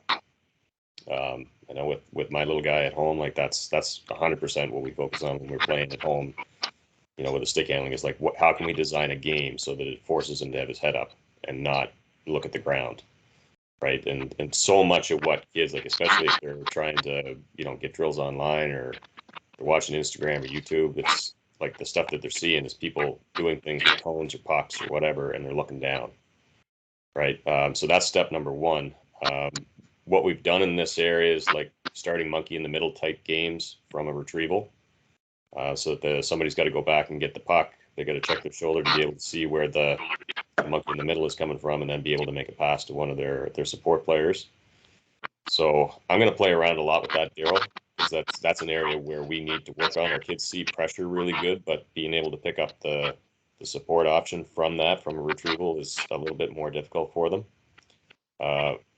And I kind of have a funny story about that too, and it kind of relates back to the whole permission to fail thing. So I have a couple of players, one in particular who's 9, who he retrieves the puck really well, shoulder checks, sees the pressure, and he loves to bait the pressure in and then try to make a move. A lot of times he'll do that near our net. So he's really dangerous, and myself and the coaches, when we see him going back with the puck, if there's anybody close, we always kind of looking at each other like, don't do it, under our breath. And, because most of the time he's going to try and make a move and go right out in front of the net, right? But he beats the guy 9 times out of 10. And we've been talking all year about, that being risky, right? Like, not don't do it, but like that's a risky play, right? And he looked at me the other day. We were in a playoff game. It was like a 4-4 tie. And he looked at me, he's like, well, that's a risk I'm willing to take. And he left. He ended up rushing the puck halfway down the ice, made a nice pass. So you gonna argue with him? Okay, but that was a funny one. Yeah, happens to be my son. He's like, Dad, that's a risk I'm willing to take. Tom Malloy. Yeah, we dealt with that kind of stuff all the time, like RD going back. And one of the things that Terry tried to teach them is get that puck as quickly as you can, because a lot of them, they think they're ahead, and then they'll start going really slow, and then of course the checker gets on them more closely. And so that's the first principle, besides looking around and all the things Tim said with the communication. The other thing one thing that Yursinov used to say, he wanted to be going back with a mindset that they're going to beat the first player. So, that gets them getting there quicker, doing some hard fakes, tight turns, this kind of stuff, because it totally changes if you can get your toe caps up ice. But then, if someone's right on you with a stick on you, you're going hard, and that will set up the reverse and all this sort of thing. So the mindset of, because I know with our players, I lost most of my D. My top 3D weren't there anymore. And the next ones would just panic rim the puck all the time. And we're trying to convince them that we'd much rather make them a mistake of commission than omission. Because just shooting the puck away from everybody, you know, it's a lot better to be there and someone checks you, at least you're close to the puck. But trying to beat that first player, I think, really changes how their success on the breakouts. Yeah, I think both. I think I was really happy that Tim started the discussion on the communication of other people, because when we talk about hockey sense, and this is where I wanted to go with this part of this discussion, is the hockey sense and improving the hockey sense. We often view hockey sense from the viewpoint of just one player, and I think that Tim's description of how important the other players are in being able to direct and to help gather or provide information that player can then gather, and then they can help them make a better decision. They have better information, but that they're not charged with collecting all the information on their own. I think that's an important aspect that could be applied in a variety of areas. I chose, retrievals as the example because I felt like it was an easy way to get that point to come up.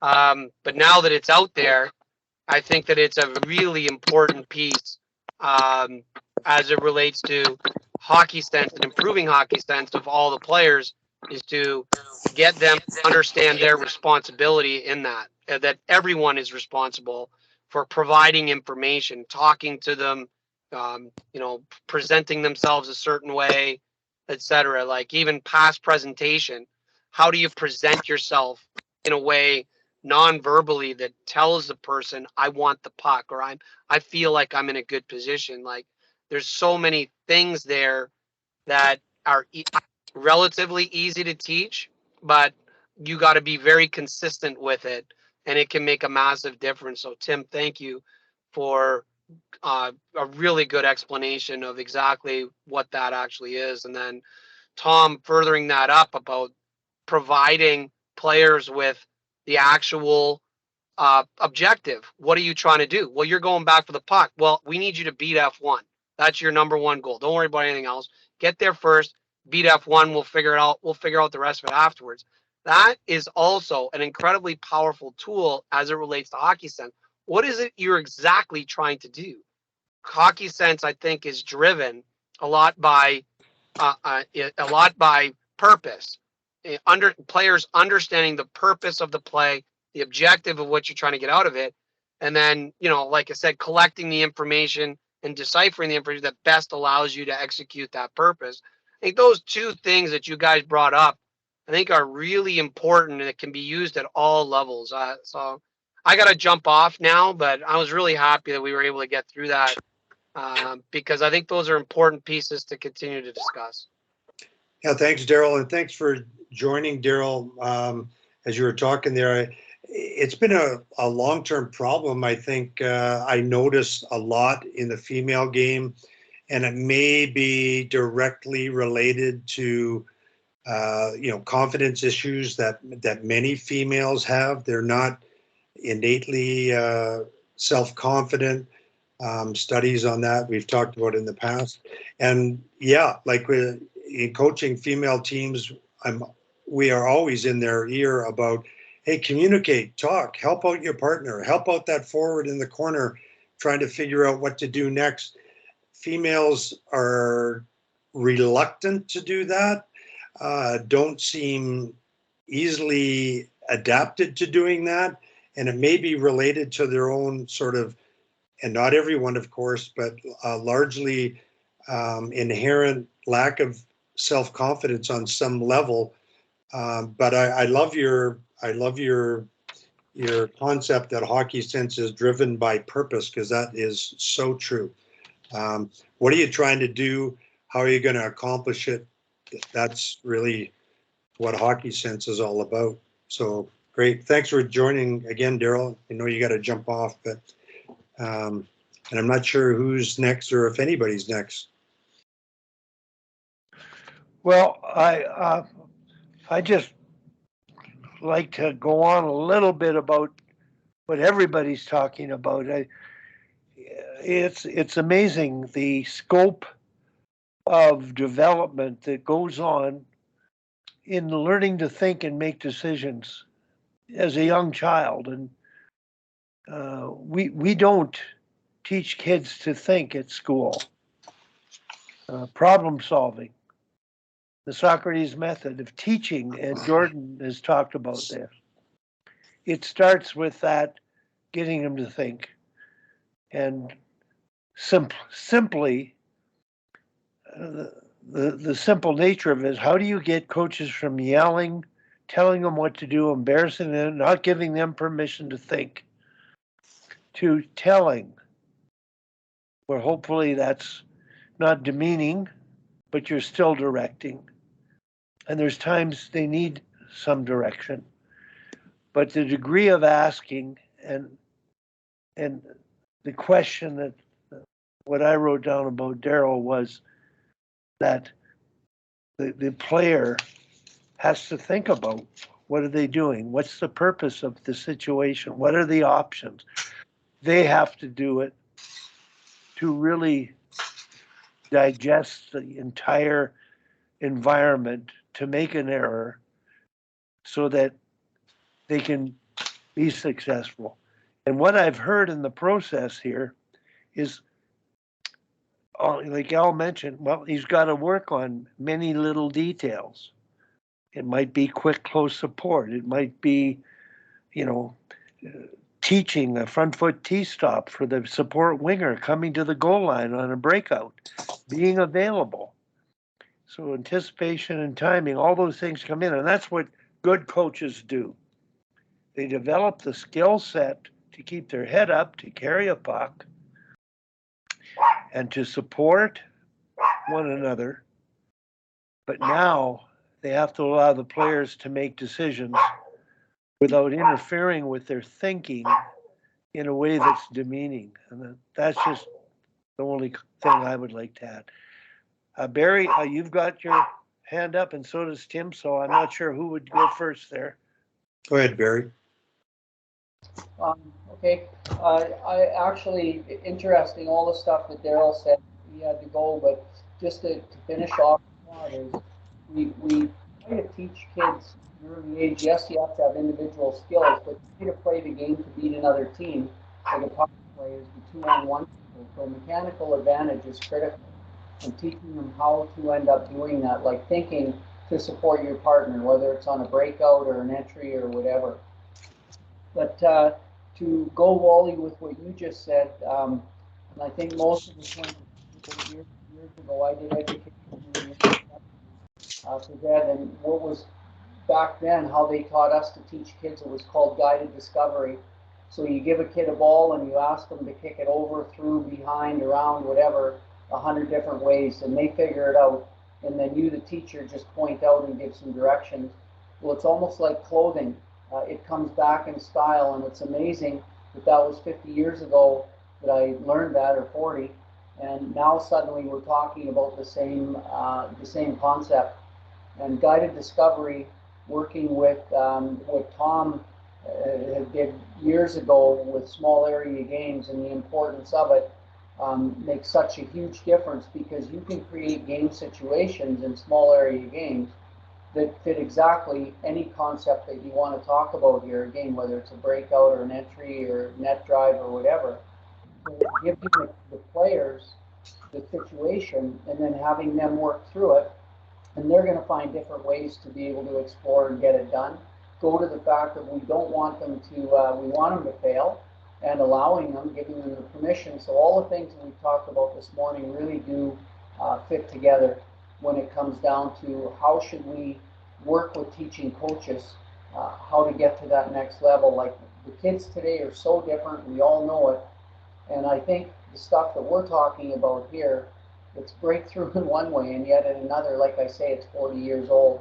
that if we just simplified things, it would end up being a lot better. I'm going to have to go in a couple minutes too, Wally. I really enjoyed today with everybody in the comments on. So take care once I leave. Thanks. Yeah, thanks, Barry. One thing that's I wanted to add to Tom's comment about Yursanov and the chat discussion with Al there on the puck retrieval person. I think it's important to keep in mind and understand that thought by Yursanov that he wants the retrieval D to have a beat the first forechecker mentality, it has to be tied to the number one job of that D is, in Bobby Orr's own words, is to get the puck to the forwards. And the beat the first forechecker mentality versus make a good first pass mentality have to be linked. Because if you're under hard direct pressure, then your thought process maybe needs to be more on beating that first forechecker with a evasive move or skill move.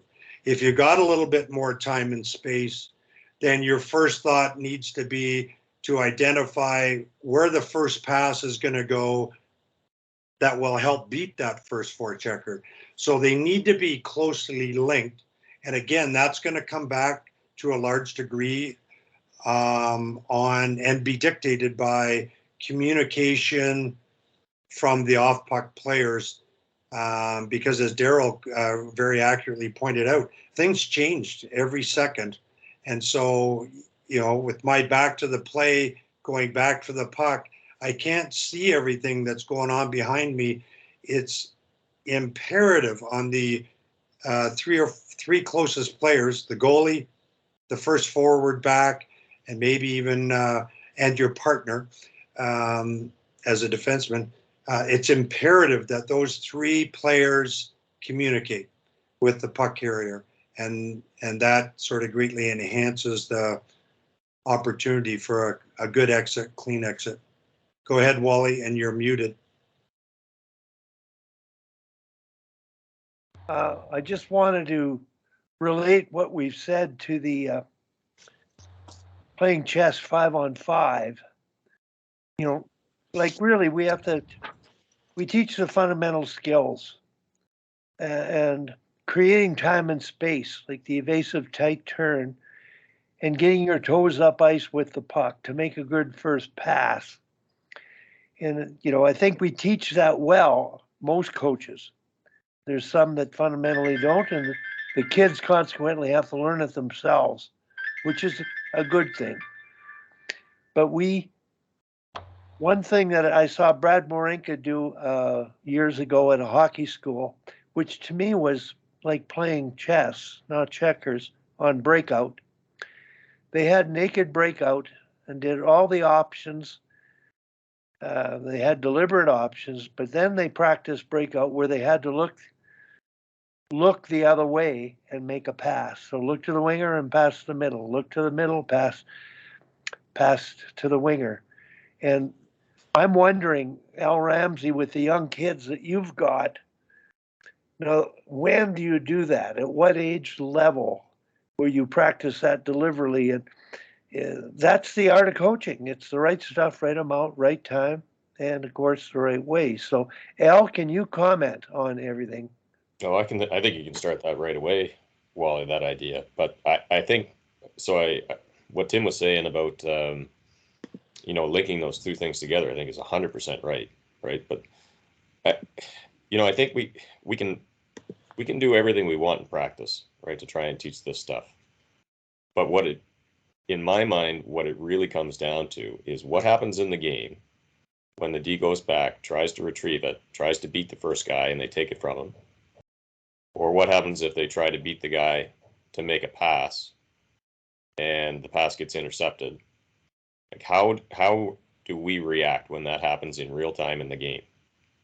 Like, do we make a big deal out of that? Do we try to correct the kid and say, no, you should have rimmed it, or try to you should try and get it out, or you shouldn't have tried to beat that guy by, taking a step to the side in front of the net or whatever happened, right?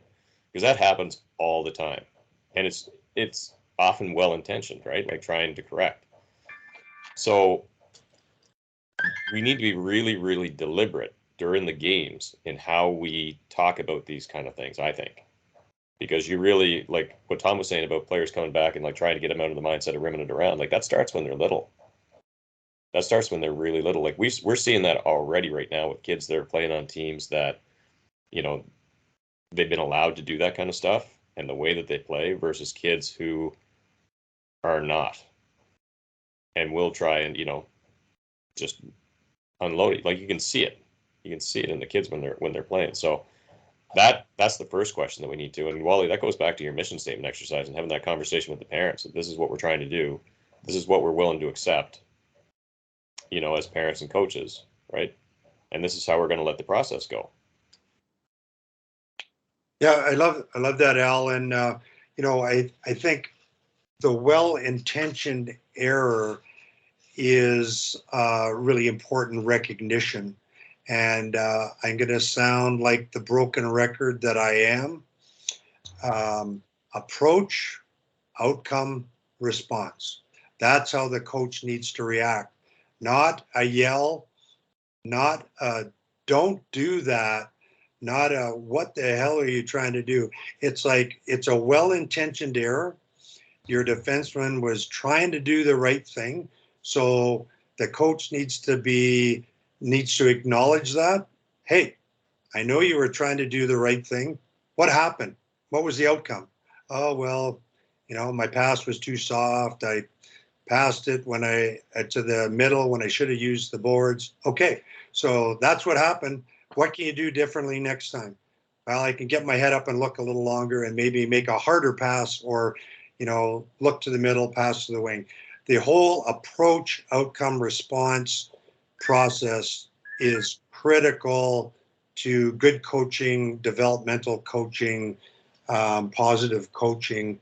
And again, if people want to read about it, it's in the book, The Coaching Game by Dan Dorfman. It's just a little section, but it's a critical section. 100%. And sometimes that response is nothing. Sometimes that response is just to not say anything. Right? I mean, that's one of the things that I found really powerful this year is, sometimes the right thing to say is just to say nothing. The kid's he made a play, he tried to make a decision, like you can see he's trying, to make a decision. Sometimes it's just to let them go through a bunch of reps and make that same mistake a couple of times and then try something different, make a mistake, and then they'll get it right. Sometimes the best response is just to let them play. Al, you're perfectly right. It's still Ray Paras is saying right stuff, right amount, right time. Sometimes you say nothing. It's best not to say nothing because now everybody here knows that. This is what I find. It's almost sad but humorous. This has been going on since hockey was played and coached. And Tim, I'm going back to Cochrane when I had about 10 mentors out there that were spending time with coaches. And a routine I followed was being on the bench for the first period and keeping track of feedback. And just doing little ticks on a piece of paper, positive, specific, positive, general, constructive, specific, constructive, general, and negative. And I only did it because I wanted them to be, they asked me what I was doing. I said, so I talked about feedback. They aren't aware of the influence they have on the children. So it just made them aware of it. And mentoring two very competitive teams at a U10 level in Cochrane, they were, I think, 1-2 in their league. And I think they would have been Adam travel teams or novice travel teams back in the whole ice day. First periods were excellent. I flipped from bench to bench. In the second period, I had an iPad and I videoed parts of the play, but mainly the voice of feedback. And I intended on sending it out the next morning. Now, in the third period of the game, everything was wonderful up until the third, and the score was like 1 goal. Then the coaches got human, the score clock took over, and a kid made a mistake. And one of the coaches, it was novice, shouted out, came to the bench. The kid came to the bench and he shouted at him, "What are you brain dead?" That's what goes on. So how do we change that? How do we influence that? So it starts with coaches' awareness, and it starts with the mission statement exercise. And I think we all know that. It's a matter of trying to get it become implemented and become a reality of the way we educate coaches. Because too many of us are doing it intermittently, and everybody on board here understands that challenge. So anything to add to that, Al? Well, I was going to just interject there, Wally, that I certainly would totally agree with Al. Sometimes the best thing to do as a coach is to say nothing and just let it go. Obviously, that's partly determined by the level of the error, how egregious it was. It's also determined by the coach actively looking for signs in the player, especially younger players. How badly do they feel? How badly are they reacting? Is there a need for intervention to help that player get past past a really egregious turnover that he might be embarrassed about, or she might be embarrassed about? So that's an important consideration. And Wally's, right stuff, right amount, right time. Is it the right amount? Have you already spoken to the player a couple of times and helped them through situations? They're all those things. It's a delicate balance, coaching in those situations. But yeah, saying nothing is absolutely an option, especially if it's a relatively minor error without major consequence. If there's a major consequence, then the level of embarrassment of a young player is going to be higher. And then perhaps some intervention, approach, outcome, response to help them understand that, they were trying to do the right thing, but help them understand that there's a way to handle it next time, maybe a little bit differently, and maybe helps them help set their mind at ease so that they can approach their next task in a good mindset. So all really good points.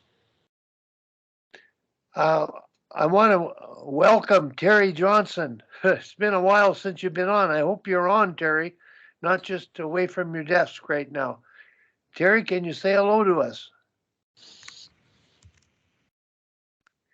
Well, I Nice. don't know. You must be selling some oil. It's a busy time. Tom, I've been receiving WhatsApp text messages from people thanking Devin for a donation of money to pay some costs for the SAIT team yesterday. Who is Devin? Oh, Devin's our equipment manager. And he could only come, he hardly was there because he's doing so many different things. He runs a goalie. He has his own goalie company and he's coaching somebody, and I think he's playing and he's whatever. So he comes and sharpens the skates and all that. So the coaches have to pay like $10 or something for some teamwear. And he said he'd pay it all himself or something. And that was what that was all about on the WhatsApp. It was just updating on this teamwear that they ordered quite a while ago. Okay. I'm just wondering, Jordan, you've been listening. I don't know how much of it you were able to sit in on, or whether you're available to comment. Yeah, Wally, I've been listening in, in and out of my office. It's a little different this week, having started back on Monday in school, away from the COVID case stuff that I was doing. So in many ways, it's been great being back, and in many ways, playing catch up. So I've been a great discussion today. I've learned different things. One thing I learned was that the Nature Channel must be on all the time at Tim's house because he knows lots about all different forms of animals. And either it was vet school that he wanted to do at Brown, but or the Nature Channel. Oh, that I was be qualified to do so, Jordan. And but I really liked some of the conversation, of course, always about the hockey IQ pieces and trying to create free thinkers. And I've jotted down some notes, and one of the questions I'm going to be asking my D at practice tonight is, what do you think your job is on puck retrievals? And just ask them that question, see where it goes, and ask them the other part of how do you see, what does it mean to beat that first player, that F1? And do you beat them with your legs? Do you beat them with the pass? Do you beat them? How do you see that piece? And I want to see where their thinking is with that one. I really can see that turning out to be interesting as we're in our last 3 practices before heading towards provincial tournaments. So I think, yeah, there's been tons of stuff to think about. And like always, you're hearing these things with less runway left on the season than you'd hope because you'd like to implement a few more of them. So no, good conversations again today, Wally. Hey Wally, I see UBC beat U of S 4-0 and 1-0 last weekend to win Canada West.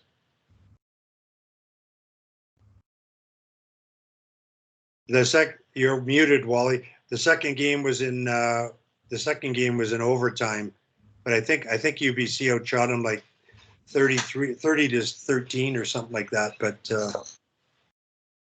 But they're both going to the Nationals, eh? Yeah, PEI. One of the interesting things, because I'm doing the mentorship thing for the Alberta Challenge, we just had a apprentice coach added to our roster because the previous one that we had has work commitments now that everything's opened up with COVID. And she's a current player at U of A, and they're still skating twice a week. And I asked her how that's going, and she goes, "Well, put it to you this way: some of the fifth years told us we better not let this happen again." The early exit, because this is getting old really fast. And I laughed. I said, yeah, I can remember because as luck would have it, her dad and I played senior hockey together back home. And I said, in the 10 years that I played senior, 1 year we took a first round exit. And I can remember saying to some of the teammates going, I didn't realize there was this much winter left when hockey could be over.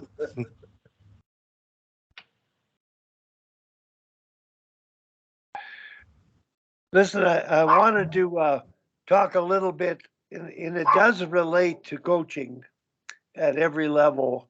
But Tom, were you at the NHL game last night? You're muted, Tom.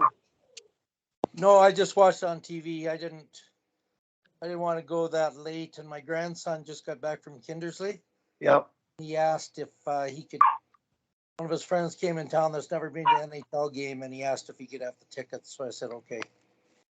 And I'm just curious about the people that are still on and the styles of coaching in terms of what we're talking about, what we would like to see happening in minor hockey. And I think how the season is winding down and leading to the playoffs and how it eventually will transpire is so intriguing with the different head coaches of different teams and their approaches. And the most intriguing one of all is Darryl Sutter. And the post-game show, and even between periods and the pre-game show on TV, but the post-game on radio, I listened to his interviews, and they're absolutely brilliant and simple and humorous because he really seems to be delivering the way he can deliver to get results.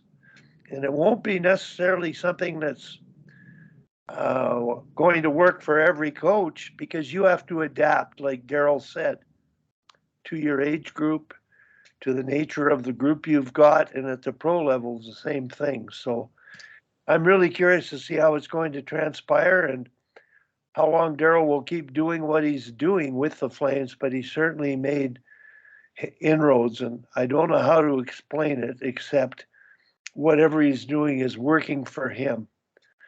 And I'm wondering if minor hockey coaches will try to follow his model and his roughness and his stern exterior, and realize that on the inside that he may be really tough and he looks tough on the bench, but he seems to understand the people he's got that can perform with him. Yeah. Anybody else got any thoughts on that?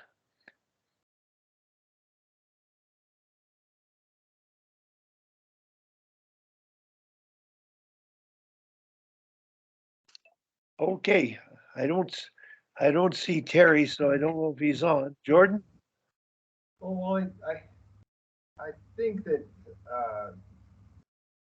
minor hockey coaches have to think about it differently, obviously, than him. Although minor hockey coaches are hired to be fired too, as many of us have found out before too. In that you've got people you have to appease or please at times as well. But I think if you go back to that book that you're talking about of knowing the players first and the players actually having to know that you care piece. And I think that the Flames players know that Darryl cares about the outcome. I'm not sure that 100% of them think that he actually cares about them at times. But they're performing at this level, and I could be way off base, but they're performing at this level because they understand his expectations. And that's the part that I think that transcends right across, is that having clear expectations is something that's really important, and then transmitting belief. And you've always talked about Wally, and I think that the players have to understand that you believe in them and their abilities. And I think that there are players that definitely feel that Darryl believes in them. Like, look at Toffoli coming in, or look at how Lucic's scheme has gone up since Darryl's been around, as opposed to when he first arrived in Calgary. But there's also players like Sean Monahan that I'm pretty sure right now don't feel like Darryl believes in him. And but who knows? He may. I'm sure Darryl, if he was listening in, would take exception and perhaps say, "I do believe in Sean Monahan, but not in the role that he was in before." And honestly, like that Darryl coming on board, and we have no idea what's going on behind closed doors, of course, but Darryl coming on board may be one of the best things ever for Monahan, because he's being, I was going to say forced to, but encouraged to expand his game and take on a more responsible defensive checking posture that he perhaps didn't have before. So it could be a great thing for Sean Monahan in going down the road, or not. But anyway, just it's all speculation from the outside. But Darryl certainly got them ticking along. Yeah, very impressive. Right, and that it might be, maybe it is that belief in a different role and putting players where they best fit. But I think that you and I both have had this experience as coaches. The role that we see a player fitting in and the role that the player sees themselves fitting in, sometimes are juxtaposed, and that's where we get ourselves into some trouble sometimes. And then I guess that goes back to Darryl Belfry's comment on clear communication. And at some points, I guess you get to the point where you agree to disagree. But you're right as well that maybe this is the best thing that will happen to Monahan and might lengthen his career if he can retool or retrofit himself into a different role as a player. And he is still putting up points on the power play, so he's a bit of a power play specialist that way, and we know how that might get you paid in the league. But yeah, it's everybody is. I think that everybody's accepting of their roles at this moment in time because why? They're winning, and if there becomes a blip or a bubble, they might not be as accepting. And that's when a shelf life of a coach ends. And Darryl had it in LA, won a couple Stanley Cups, and then, you know, personnel changes and everything, and all of a sudden you have that happen too. So, no, I'm enjoying it. Wally, that I know that some people thought that he played with so much his structure and systems that it wasn't fun to watch the last time he was in Calgary. Well, right now, I think that you can't say that they're not fun to watch when they're putting up 6 goals and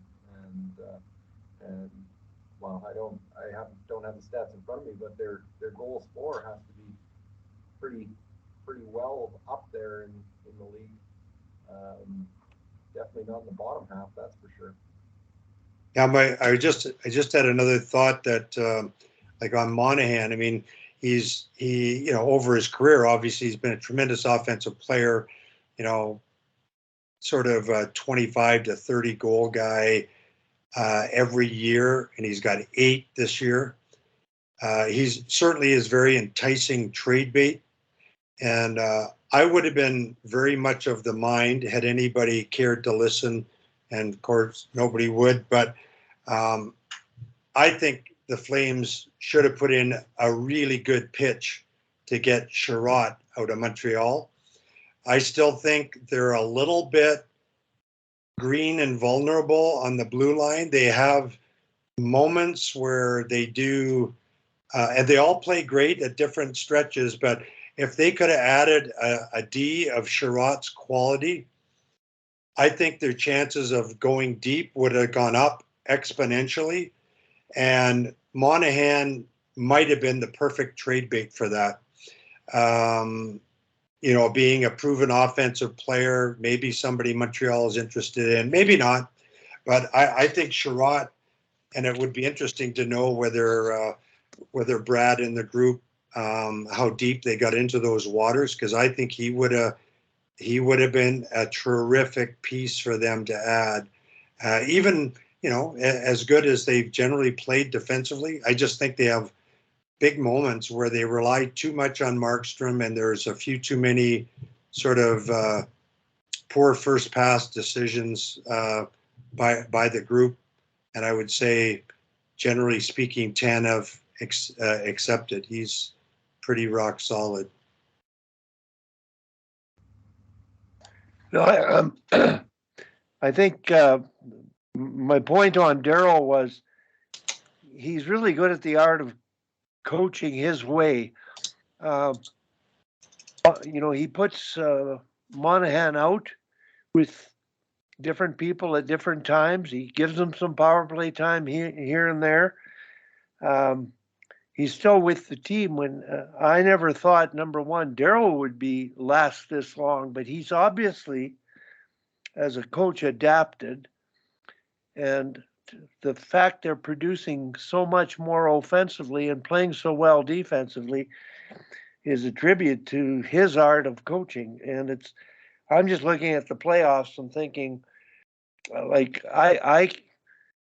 I know over the years I've watched him coach and I couldn't play for him because he frightens me looking at him.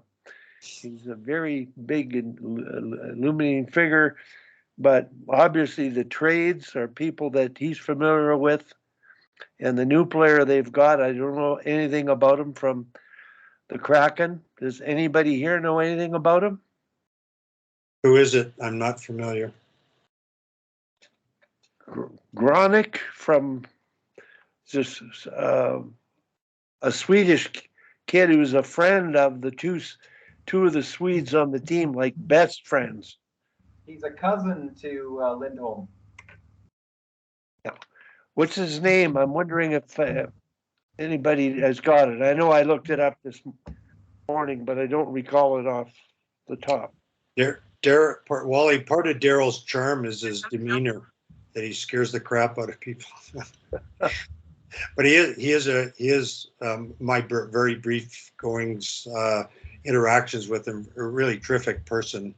Really, as most of the Sutters are actually, but. Is he acting when he coaches, or that's just him? Like off the ice, Tim, when you talk to him away from the rink. I've never talked to him one-on-one or at all, but. I don't. As with all coaches, I think there's an element of acting at different points in time, but he's pretty upfront, I think, and pretty direct, and definitely is a good person. Yeah. Callie Yarncrook. Oh, Yarncrook. He used to be in Nashville. Yeah. And So, I'm thinking that's going to affect the lineup down the middle. yeah, he's a forward. He's probably going to be taking could take Monahan's spot. Well, they might have had some good talks with some teams on Monahan then, and they're bringing him in to take his spot. Now they're